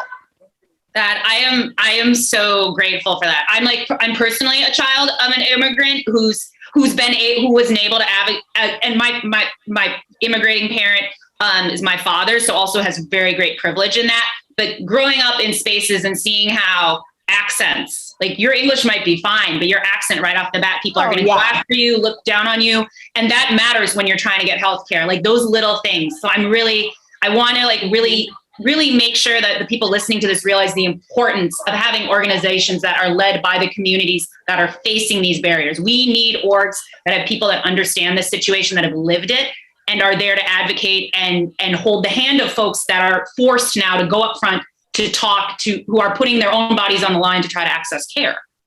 Yeah, absolutely. And building up more advocates, building out our young people to be able to support immigrant parents and to support immigrant family members or non-English speakers, definitely. So critical. America, how can folks that are watching support the work of Color Latina? How can they get this ball continuing to roll? Yeah, I mean, I think everyone's favorite plug, or at least the folks that are working in nonprofits or organizations that are doing the work on the ground, is always to donate. For us, first and foremost, we need funds to be able to, continue to create these programs, to mobilize and provide leadership development for our young people and for our señoras and our señores who are up here in the community that are doing the work, that want to do the work, but just don't have the tools. We also are encouraging folks to volunteer for Color, right? If you don't have money, volunteer your time. That's definitely what we want people to do, to support, right, in any which way that they can. We also want to encourage folks to register to vote or register other people to vote, because that's part of mobilizing and using our political power as Latinos, as Black, Indigenous people of color, is using our power in the ways that, unfortunately, these systems were created. Like, we got to learn how to play the game before we dismantle it. And so getting people to register to vote. And then also for folks in Colorado and across the state, calling their senators to pass the Women's Health Protection Act. That's obviously really, really huge for all of us. So, yes. And then we'll provide some links for all of that information to get connected with us.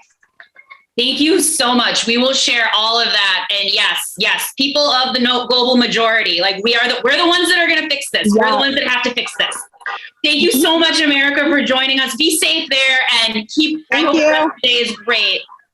Thank you. I really appreciate having the opportunity to talk to y'all, and we'll see y'all somewhere on the internet.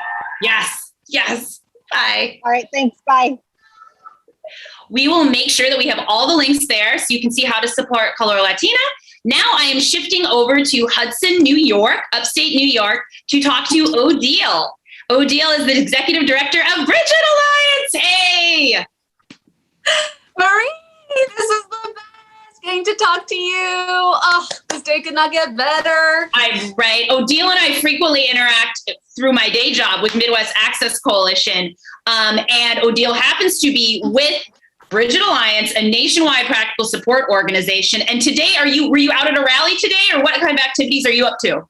It looks very chill around me right now, but yeah, I attended a really beautiful rally in Hudson, New York, that was planned by the Columbia County Democrats and the Indivisible chapter up here. So I was really lucky to be one of a really cool lineup of speakers, including doctors and a reverend and advocates and a legislator that's local to this area.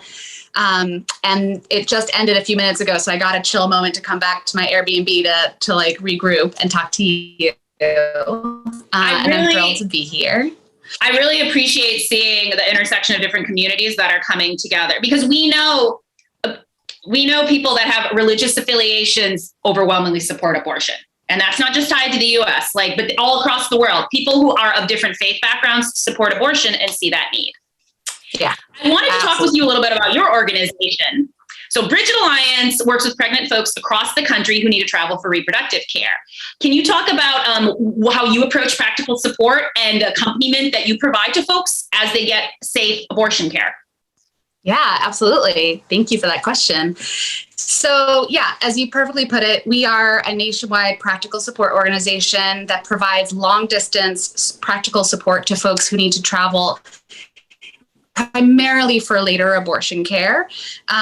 The way that we approach this work is as our peers at the Midwest Access Coalition and other wonderful organizations across this country also model, centering the person who's traveling first and foremost. One size does not fit all when it comes to traveling for abortion care in the US. It is not just a plane ticket and a hotel. It is much more nuanced and complex than that. When someone especially is traveling across a state line, it really hits at the intersections of so many different aspects of their lives. Can they communicate with the folks while they're traveling? Are they going to hit a checkpoint along the way? Are they a minor, or do they have autonomy over their bodies and their finances with which to be able to actually travel? Can they check into a hotel?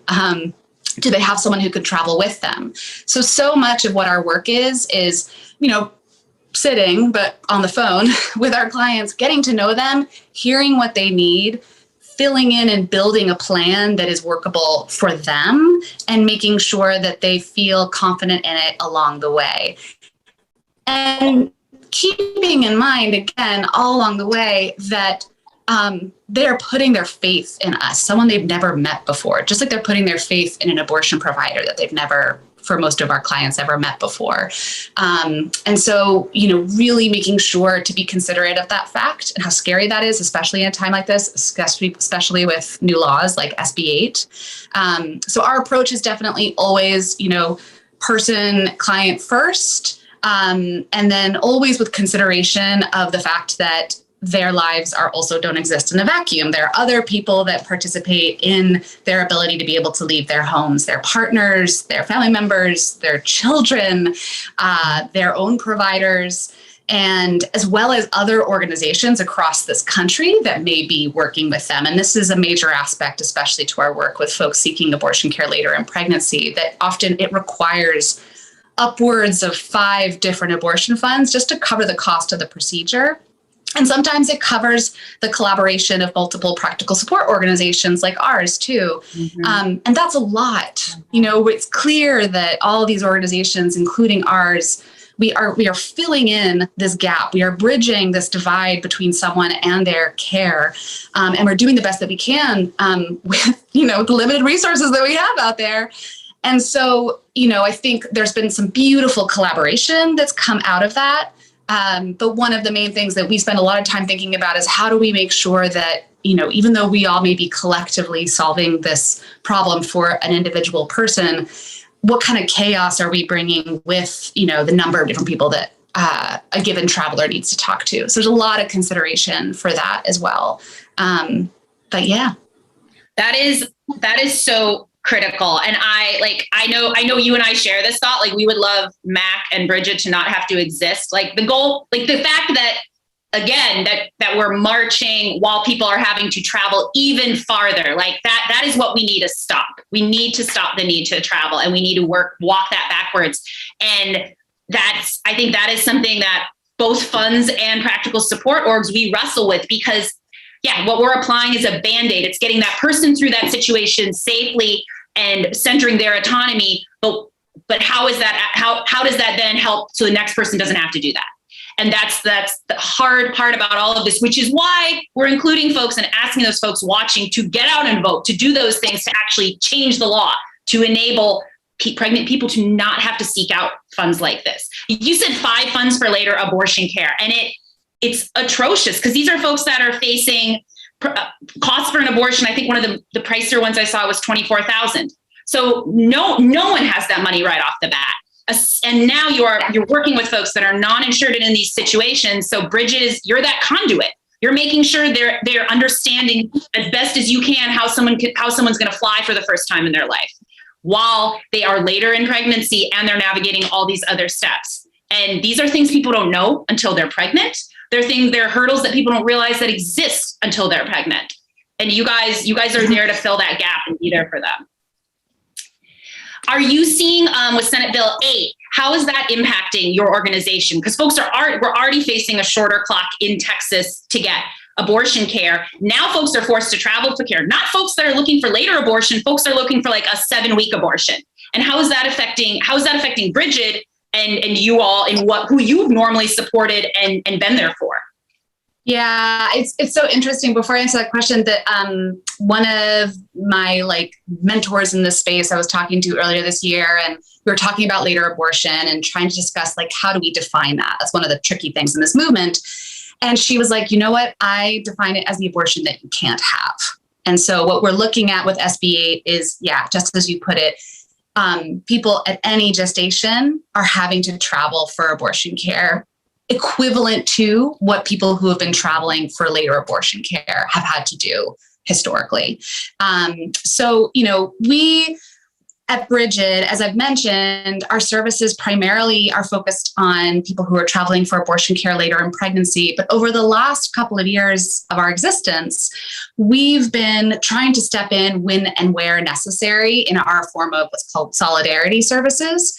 And so in those moments, what we're doing is we are partnering with abortion funds or abortion providers or other practical support organizations that may be in a region of the country where either due to a natural disaster, as it can be, or due to a newly executed ban or restriction, or the pandemic, is facing a surge in need of people needing to travel out of that state to access the closest care. And so we have really tried to exercise our ability to be able to step up and sit in solidarity with our partners when those moments have happened. And the same applies to Texas. Obviously, in compliance with SB 8 and the law, we are working with our incredible partners at Fund Texas Choice, Frontera, AFIA Center, T-Fund, West Fund, CASIN, the Bridge Collective, and obviously the Midwest Access Coalition, to figure out how we can make sure that this really shocking and large need for travel is able to be supported. And it's, it's beyond any of what one organization can really handle. There is no one organization that is able to handle this. There's no one abortion provider that's able to handle this. It demands a collaborative effort, and it demands now really strong systems and practices and the human-based expertise of how people safely get to leave their homes and get care and then get back home safely. So that really pulls on so many different aspects of this world that we exist in. And, what we're seeing is people are traveling to Colorado, they're traveling to Oklahoma, Kansas, New Mexico. We're also getting referrals for folks who are traveling to New York, Pennsylvania. It's enormous for sure. And, part of that effort moving forward is going to be, how do we make sure that the organizations on the ground in Texas have what they need to be able to sustain this? And how do we start to pull away from this notion that abortion access is state-based only and start to pull into a framework of approaching this as a countrywide issue? Texas's crisis isn't just Texas's crisis. It is all of our crisis. That was proper grammar, I believe. But that is all. It is our responsibility to bear. And the sooner that we start to, free ourselves of this notion of these boundaries between our states, I think the better off so many people are going to be in terms of being able to get abortion care when and how they need it. Yes. Yeah. This is not interstate. This is not people interfering with interstate commerce. This is a humanitarian crisis and that people are operating on a very limited biological clock in. And Yep. There are no borders here at all that should be involved, questioned, looked at. Yep, exactly. Thank you, Odile. I'm so glad that you could join us to talk. How can folks that want to support Bridget and be more aware of your events, activities? I know you all often do partnerships. You're often out speaking and talking. How can people follow you and find you and support? Yeah, so we're on all the Instagramables, Facebookables, Twitterables, whatever, Bridget Alliance, BRIGID Alliance. We have a website, look us up there, and you can join our mailing list, and we'll let you know about some of the things that are going to be happening over this next year because it's going to be a really busy one. You can donate, or you can locate your local abortion fund or practical support organization and donate to them. And obviously show up and vote these good laws in, but remember that good laws are only one part of this puzzle. Good access is what is needed too. And that means funding abortion funds and practical support organizations. Yes. Thank you so much, Odile. I hope you have a good rest of the day. Yes. And I'm sure I will text you for some needs soon. Yes. Thank you for everything you do, always. Bye for now. Bye. All right, you guys are going to head right over to Trust Women Foundation. Marie, Moji, I'm going to leave, but I just was like, all sorts of things are happening, and I wanted to pop in to say hi. I also wanted to pop in to just say hi to Wichita really fast. Hi, Wichita. And, you have the lovely Marie and Moji have the honor of talking with you, but I wanted to just blow you a kiss. Bye. I love you.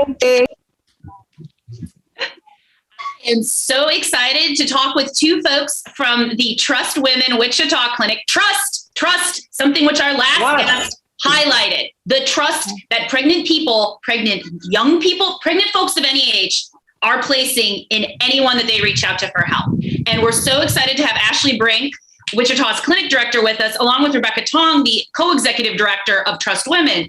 Thank you so much for joining us. What are you all doing right now? Where are you at? We are outside of the Wichita City Hall, just having wrapped up the Women's March here. Our Oklahoma City clinic director couldn't join us because she's in clinic helping take care of Texas folks right now. Yeah. One of the things we've highlighted that I'm with Midwest Access Coalition, the number of folks that we've had in the last week who are having to flee Texas literally to get care in Tulsa, at your clinic there, in Wichita at Trust Women, and then are having also to go farther and are looking at Colorado and other states. It is, I don't know how you guys are not catching a break. The work is just continuing and piling on you all. I don't know how you're doing it. We're hanging in there. taking care of each other, because that's what community does. That's what you got to do right now. Where are you right now? Are you at a march? Are you at the clinic? What are you doing? We're at the Women's March in Wichita. What's the vibe like? It just got wrapped up. We just had some great music and great speakers, and it was lovely to see people came out, even though it was raining, and now the sun has come out to bless us. Can you tell us, while you're here, tell us a little bit about your clinic? How have you guys been around for a while? Like, what would people need to know about your clinic in Wichita? Yeah, Trust Women opened up in Wichita in 2013. It was the largest metro area without an abortion provider at the time. We opened up our second clinic in 2016 in Oklahoma City. At the time, the largest city in the U.S. without an abortion provider. Damn. So that's what we like to do, is to increase access and make sure that people can make a free decision that fits their lives. We're just there to facilitate abortions and to ensure that people have as much access as we can give. Right now, sadly, we are scheduling into the middle and end of October already, though. And we're doing everything we can to add more physicians, more staff, more availability, because we are seeing hundreds of people coming from Texas each and every week. It's sad. My goodness. Yeah. What is the trip like? How long is that? How long is that drive from let's just say Dallas to the Wichita clinic? 6 to 8, and we've had patients who are flying in. We've had patients who are like, I got to catch a flight at 6. I have an appointment today. Can I get out of here in time? And so we've been accommodating everyone who's had to travel hundreds and hundreds of miles just to access their legal right to abortion. Yeah. Besides having to expand your staff, what are the other impacts on you people who work at the clinics with this sort of sudden influx of people coming from out of state? Yeah, they're seeing twice as many folks as we normally do. Yeah. And that's the people that we can see. It's far more phone calls. People are calling, multiple states, trying to see where they can be seen sooner. If anyone has an earlier appointment, we've been telling people, if you want to cancel your appointment, please give us a call back, because someone else could really use that spot. And it's 3 weeks out. So if people cancel, it's a whole another 3 weeks that they'll have to wait. Yeah. It's tough. And so we've instituted some mental health days for the staff. We're trying to give them as much love and support, because they are giving out so much love and support on a daily basis. And it's more trauma, right? It's more minors, more people with maternal and fetal indications, pregnancies that wouldn't survive. And they are just doing a wonderful job of taking care of all the people that we can. That's the other thing. I feel like when people talk about SB8 and just these sort of like bans, they don't just acknowledge that sometimes these are wanted pregnancies and there's no benefit for anyone. And sometimes they're not, but regardless, there's no benefit for anyone to continue to carry a fetus that's incompatible with life. There's no benefit to anyone. You're not going to get any benefit, and all you do is risk more harm and trauma to the pregnant person. It's really disturbing. It is. It's so that is so heartbreaking, and it also sets up like a hierarchy of who deserves an abortion. Absolutely. Spoiler alert: anyone who does not want to be pregnant, give birth, that person, there's no deserving. That person is allowed to have one. Yeah. As the law is written, they are allowed to have one. And try as they might, I know there's some really draconian efforts within your own state right now to try to limit abortion care, or at least I know in Oklahoma in particular, they're looking at some laws that are hoping to get that their side in November. The anti-abortion folks are hoping to get put in place. Is that something that you all are also poised and like? How are you doing? How are you just putting out these fires and watching them all? We're taking it one day at a time, 1 week at a time. You're right. November 1 is when 5 anti-choice laws are going to go into effect. And some of them we could operate under, and some of them would outright criminalize our practice or criminalize the people who are seeking our services. I think the hardest thing right now is having to turn people away. Yeah. That's really what it breaks our hearts to have to do that. And we know that there are hundreds of people in Texas being sentenced to carry pregnancies against their will. being forced to remain pregnant against their will. They're traveling hundreds of miles for a pill, really. At the end of the day, it's a pill. I also wanted to highlight too, in Kansas, I believe you all have a ballot measure coming up where where within Kansas as a whole, you have the right to abortion in your constitution. Yes. Yet now a different amendment is being looked at to circumvent that and remove that right. And they're trying to sneak it by people by putting it on a weird August ballot that only Republicans turn out to. They don't trust the whole state to vote on this. They don't trust the voters because they know that most people agree with us, that people deserve access to this care and that they are capable of making decisions for themselves. Yes, absolutely. We have the numbers and we just have to stay motivated, mobilized, and active around this. Thank you both so much for joining us, Ashley and Rebecca. What are things that we can do to support your all work at Trust Women, at the fund that you all have connected to your clinics? How can we assist and support? Please support all the abortion funds. Support your local abortion provider. They are doing incredible work each and every single day. Support Trust Women financially if you can. Again, we're pulling out all the stops. We're taking extraordinary measures because this is extraordinary times. This has never happened before, and we know it's going to happen again, right? Already our state legislators have pledged to put in place these laws with a weird enforcement mechanism that washes their hands of any responsibility, and we're left carrying the water. So please support independent abortion providers, and thank you all so much for lifting up what's happening. Yeah, thank you. Thank you for joining us. Yes. And you guys stay strong. You too. Thank you for everything. Yes. We are now shifting back. We're just bopping around all the time. So that information though is so valuable. Truly, Kansas, Oklahoma, Florida, those states, Alabama are getting flooded with people who cannot get care in Texas. Now I am going to toss over to Liz and Moji, who are going to go talk to some folks in DC. Woo! Love DC! Wait, first of all, you have a mask on, Robin, that I don't even have. I've never seen that. Did you make that mask? Yeah, use one of our patches and just put it on a mask. Okay, bitch, so doing that and the break. Like literally, you changed my life. I can't believe it.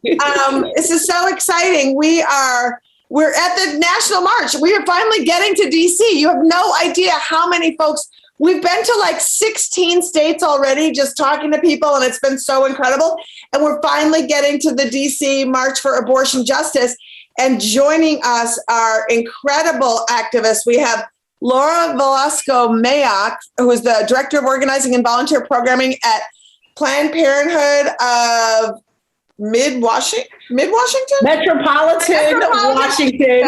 And then Planned Parenthood of DC, Maryland, and Virginia. And also Barbara Helmick with DC Statehood, which I'm so excited to.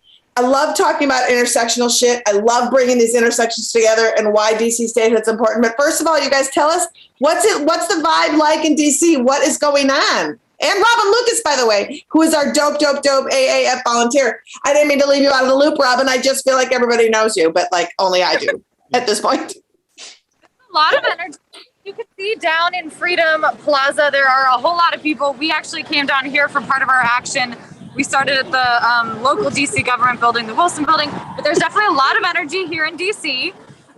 And we were just excited to be raising up the issue of DC statehood and how that does intersect with abortion justice. It's absolutely a reproductive health rights and justice issue. It's a racial justice issue. It's a voting rights issue. And it is an injustice that needs to be fixed. And so that's why we were so excited. We've partnered with DC Vote for a number of actions, including a teach-in we did earlier this year. And so we're so excited to get our folks out together today. And go ahead. I want to remind everyone, there are two ways you think about the District of Columbia and the federal government, and then the rest of us all who are citizens of this nation, residents of DC, regular people who have no voice in Congress. right now, today, that Congress will not let us use our own Medicaid dollars that we fund ourselves, will not let us use them for abortion. And as you know, some states restrict that too, but they can at least try to get a new state legislature. We have unelected people in Congress who tell us what to do. So we have a direct connection.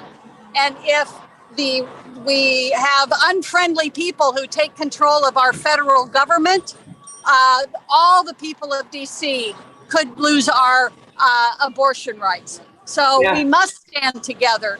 When we organize together, when we collaborate, when we stand together, that's when we win.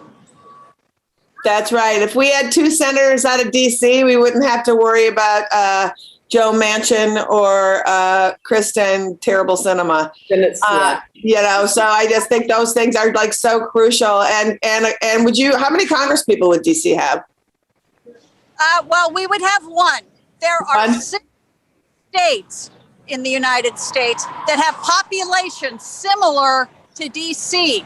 Yep. We hit 2 states, we have more people than Wyoming and Vermont. Yep. North and South Dakota. And there's 6 states that are right around 1 million people, just like us. If those 6 states can have a senator, we should be 2 senators. We should too. Yeah. I agree. I think people forget the largest city in Vermont is the population is 40,000. Just to be clear, that is just a Burlington, Vermont is 40,000 people, and that is just a true fact. You know, and so I love it. So I live in New York, where there are bigger apartment complexes. Yeah, literally, my co-op has more people than the state of Vermont. My co-op should get statehood. I feel like so there's a long. We have to get out of the way. Hold on.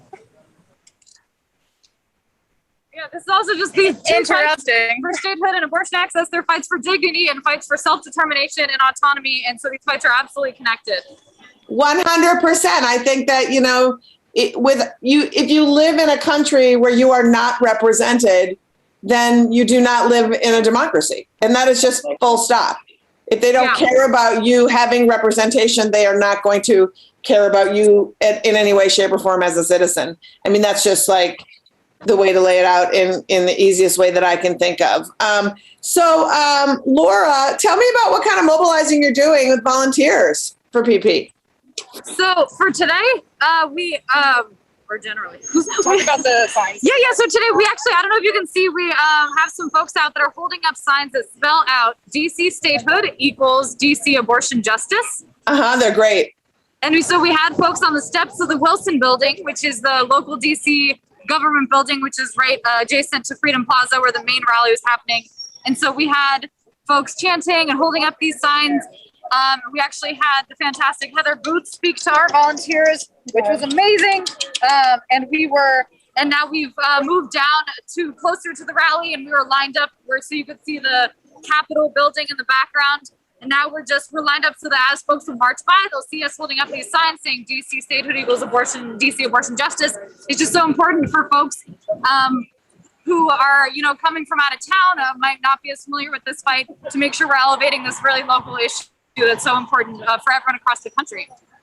I love it. Is it, tell us, what do you think in the scope of DC is probably going to become a haven, not unlike, DC and Maryland, not unlike Colorado, not unlike New Mexico, for folks seeking care. How is DC, how is the Planned Parenthood in DC? How are the abortion funds in DC? I know, Robin, you might have some thoughts on this. How are they preparing, and how can we be help? How can people help out in just this we're providing care right now for people in DC and coming to DC? Yeah, I mean, DC Abortion Fund absolutely needs more donations. They do so much connecting folks. And as you mentioned, this is a haven for a lot of people. A lot of in the South travel to DC as a place to get their abortions. And we are so lucky that that it is accessible in terms of there aren't laws regulating the procedure, but in terms of access, when we talk about being able to pay for your abortion, that absolutely is a gap that still needs so much support, including donating to the DC Abortion Fund. And so we are, that is absolutely something So fighting for DC statehood to make sure that we can have local residents be able to use their Medicaid coverage, their if they have Medicaid, to be able to use their insurance for their abortion services, and then for donating to the DC Abortion Fund to make sure that that gap for anyone who's coming from anywhere can get access to the abortion that they need. And seriously, let me just add, when people learn that 700,000 people live in the District of Columbia and have no representation, they're with us. Educate people, do a town hall, call us, stand for statehood, and we're about to get run over by a very crowd. It's about a lot of aggression, so much aggro. Yeah. Oh yeah, my God. The march is about to start, so we got to go. Okay, go. Thank you so much. We'll be checking back in with you, I think, in the later part of the day. Thank you. Thanks for everybody, what you do.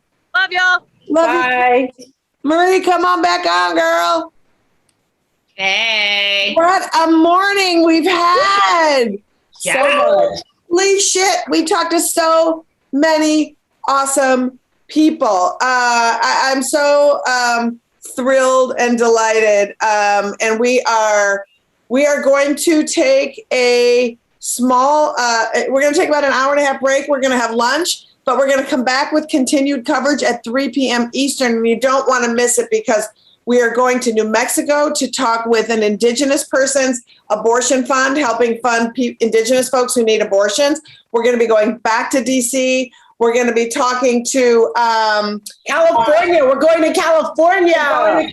We're going to be talking to Senator Liz Krueger at the New York City March. We'll be at the New York March, Charleston, West Virginia. We're going to be talking to Kathy Valentine of the Go-Go's. What the fuck? It is going to be awesome. So go pee. Maybe you need to take a shower. Maybe you need to go make some donations to all of the dope organizations that we just talked to in this first block. If you go to aafront.org /local dash. Thank you.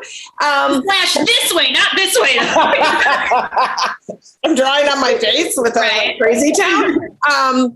And check out our work if you want to do that. Go, if you haven't already. I'll just start following us on social if you haven't already, at Abortion Front on all of our channels and networks. And join us back here at 3 p.m. We are going to go take a little break and come back with some really incredible rallies and people who are working in clinic, and a lot more to come. So we'll see you back here at 3 Eastern.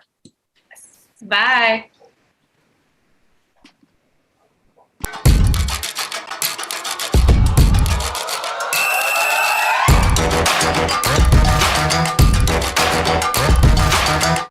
Ohio.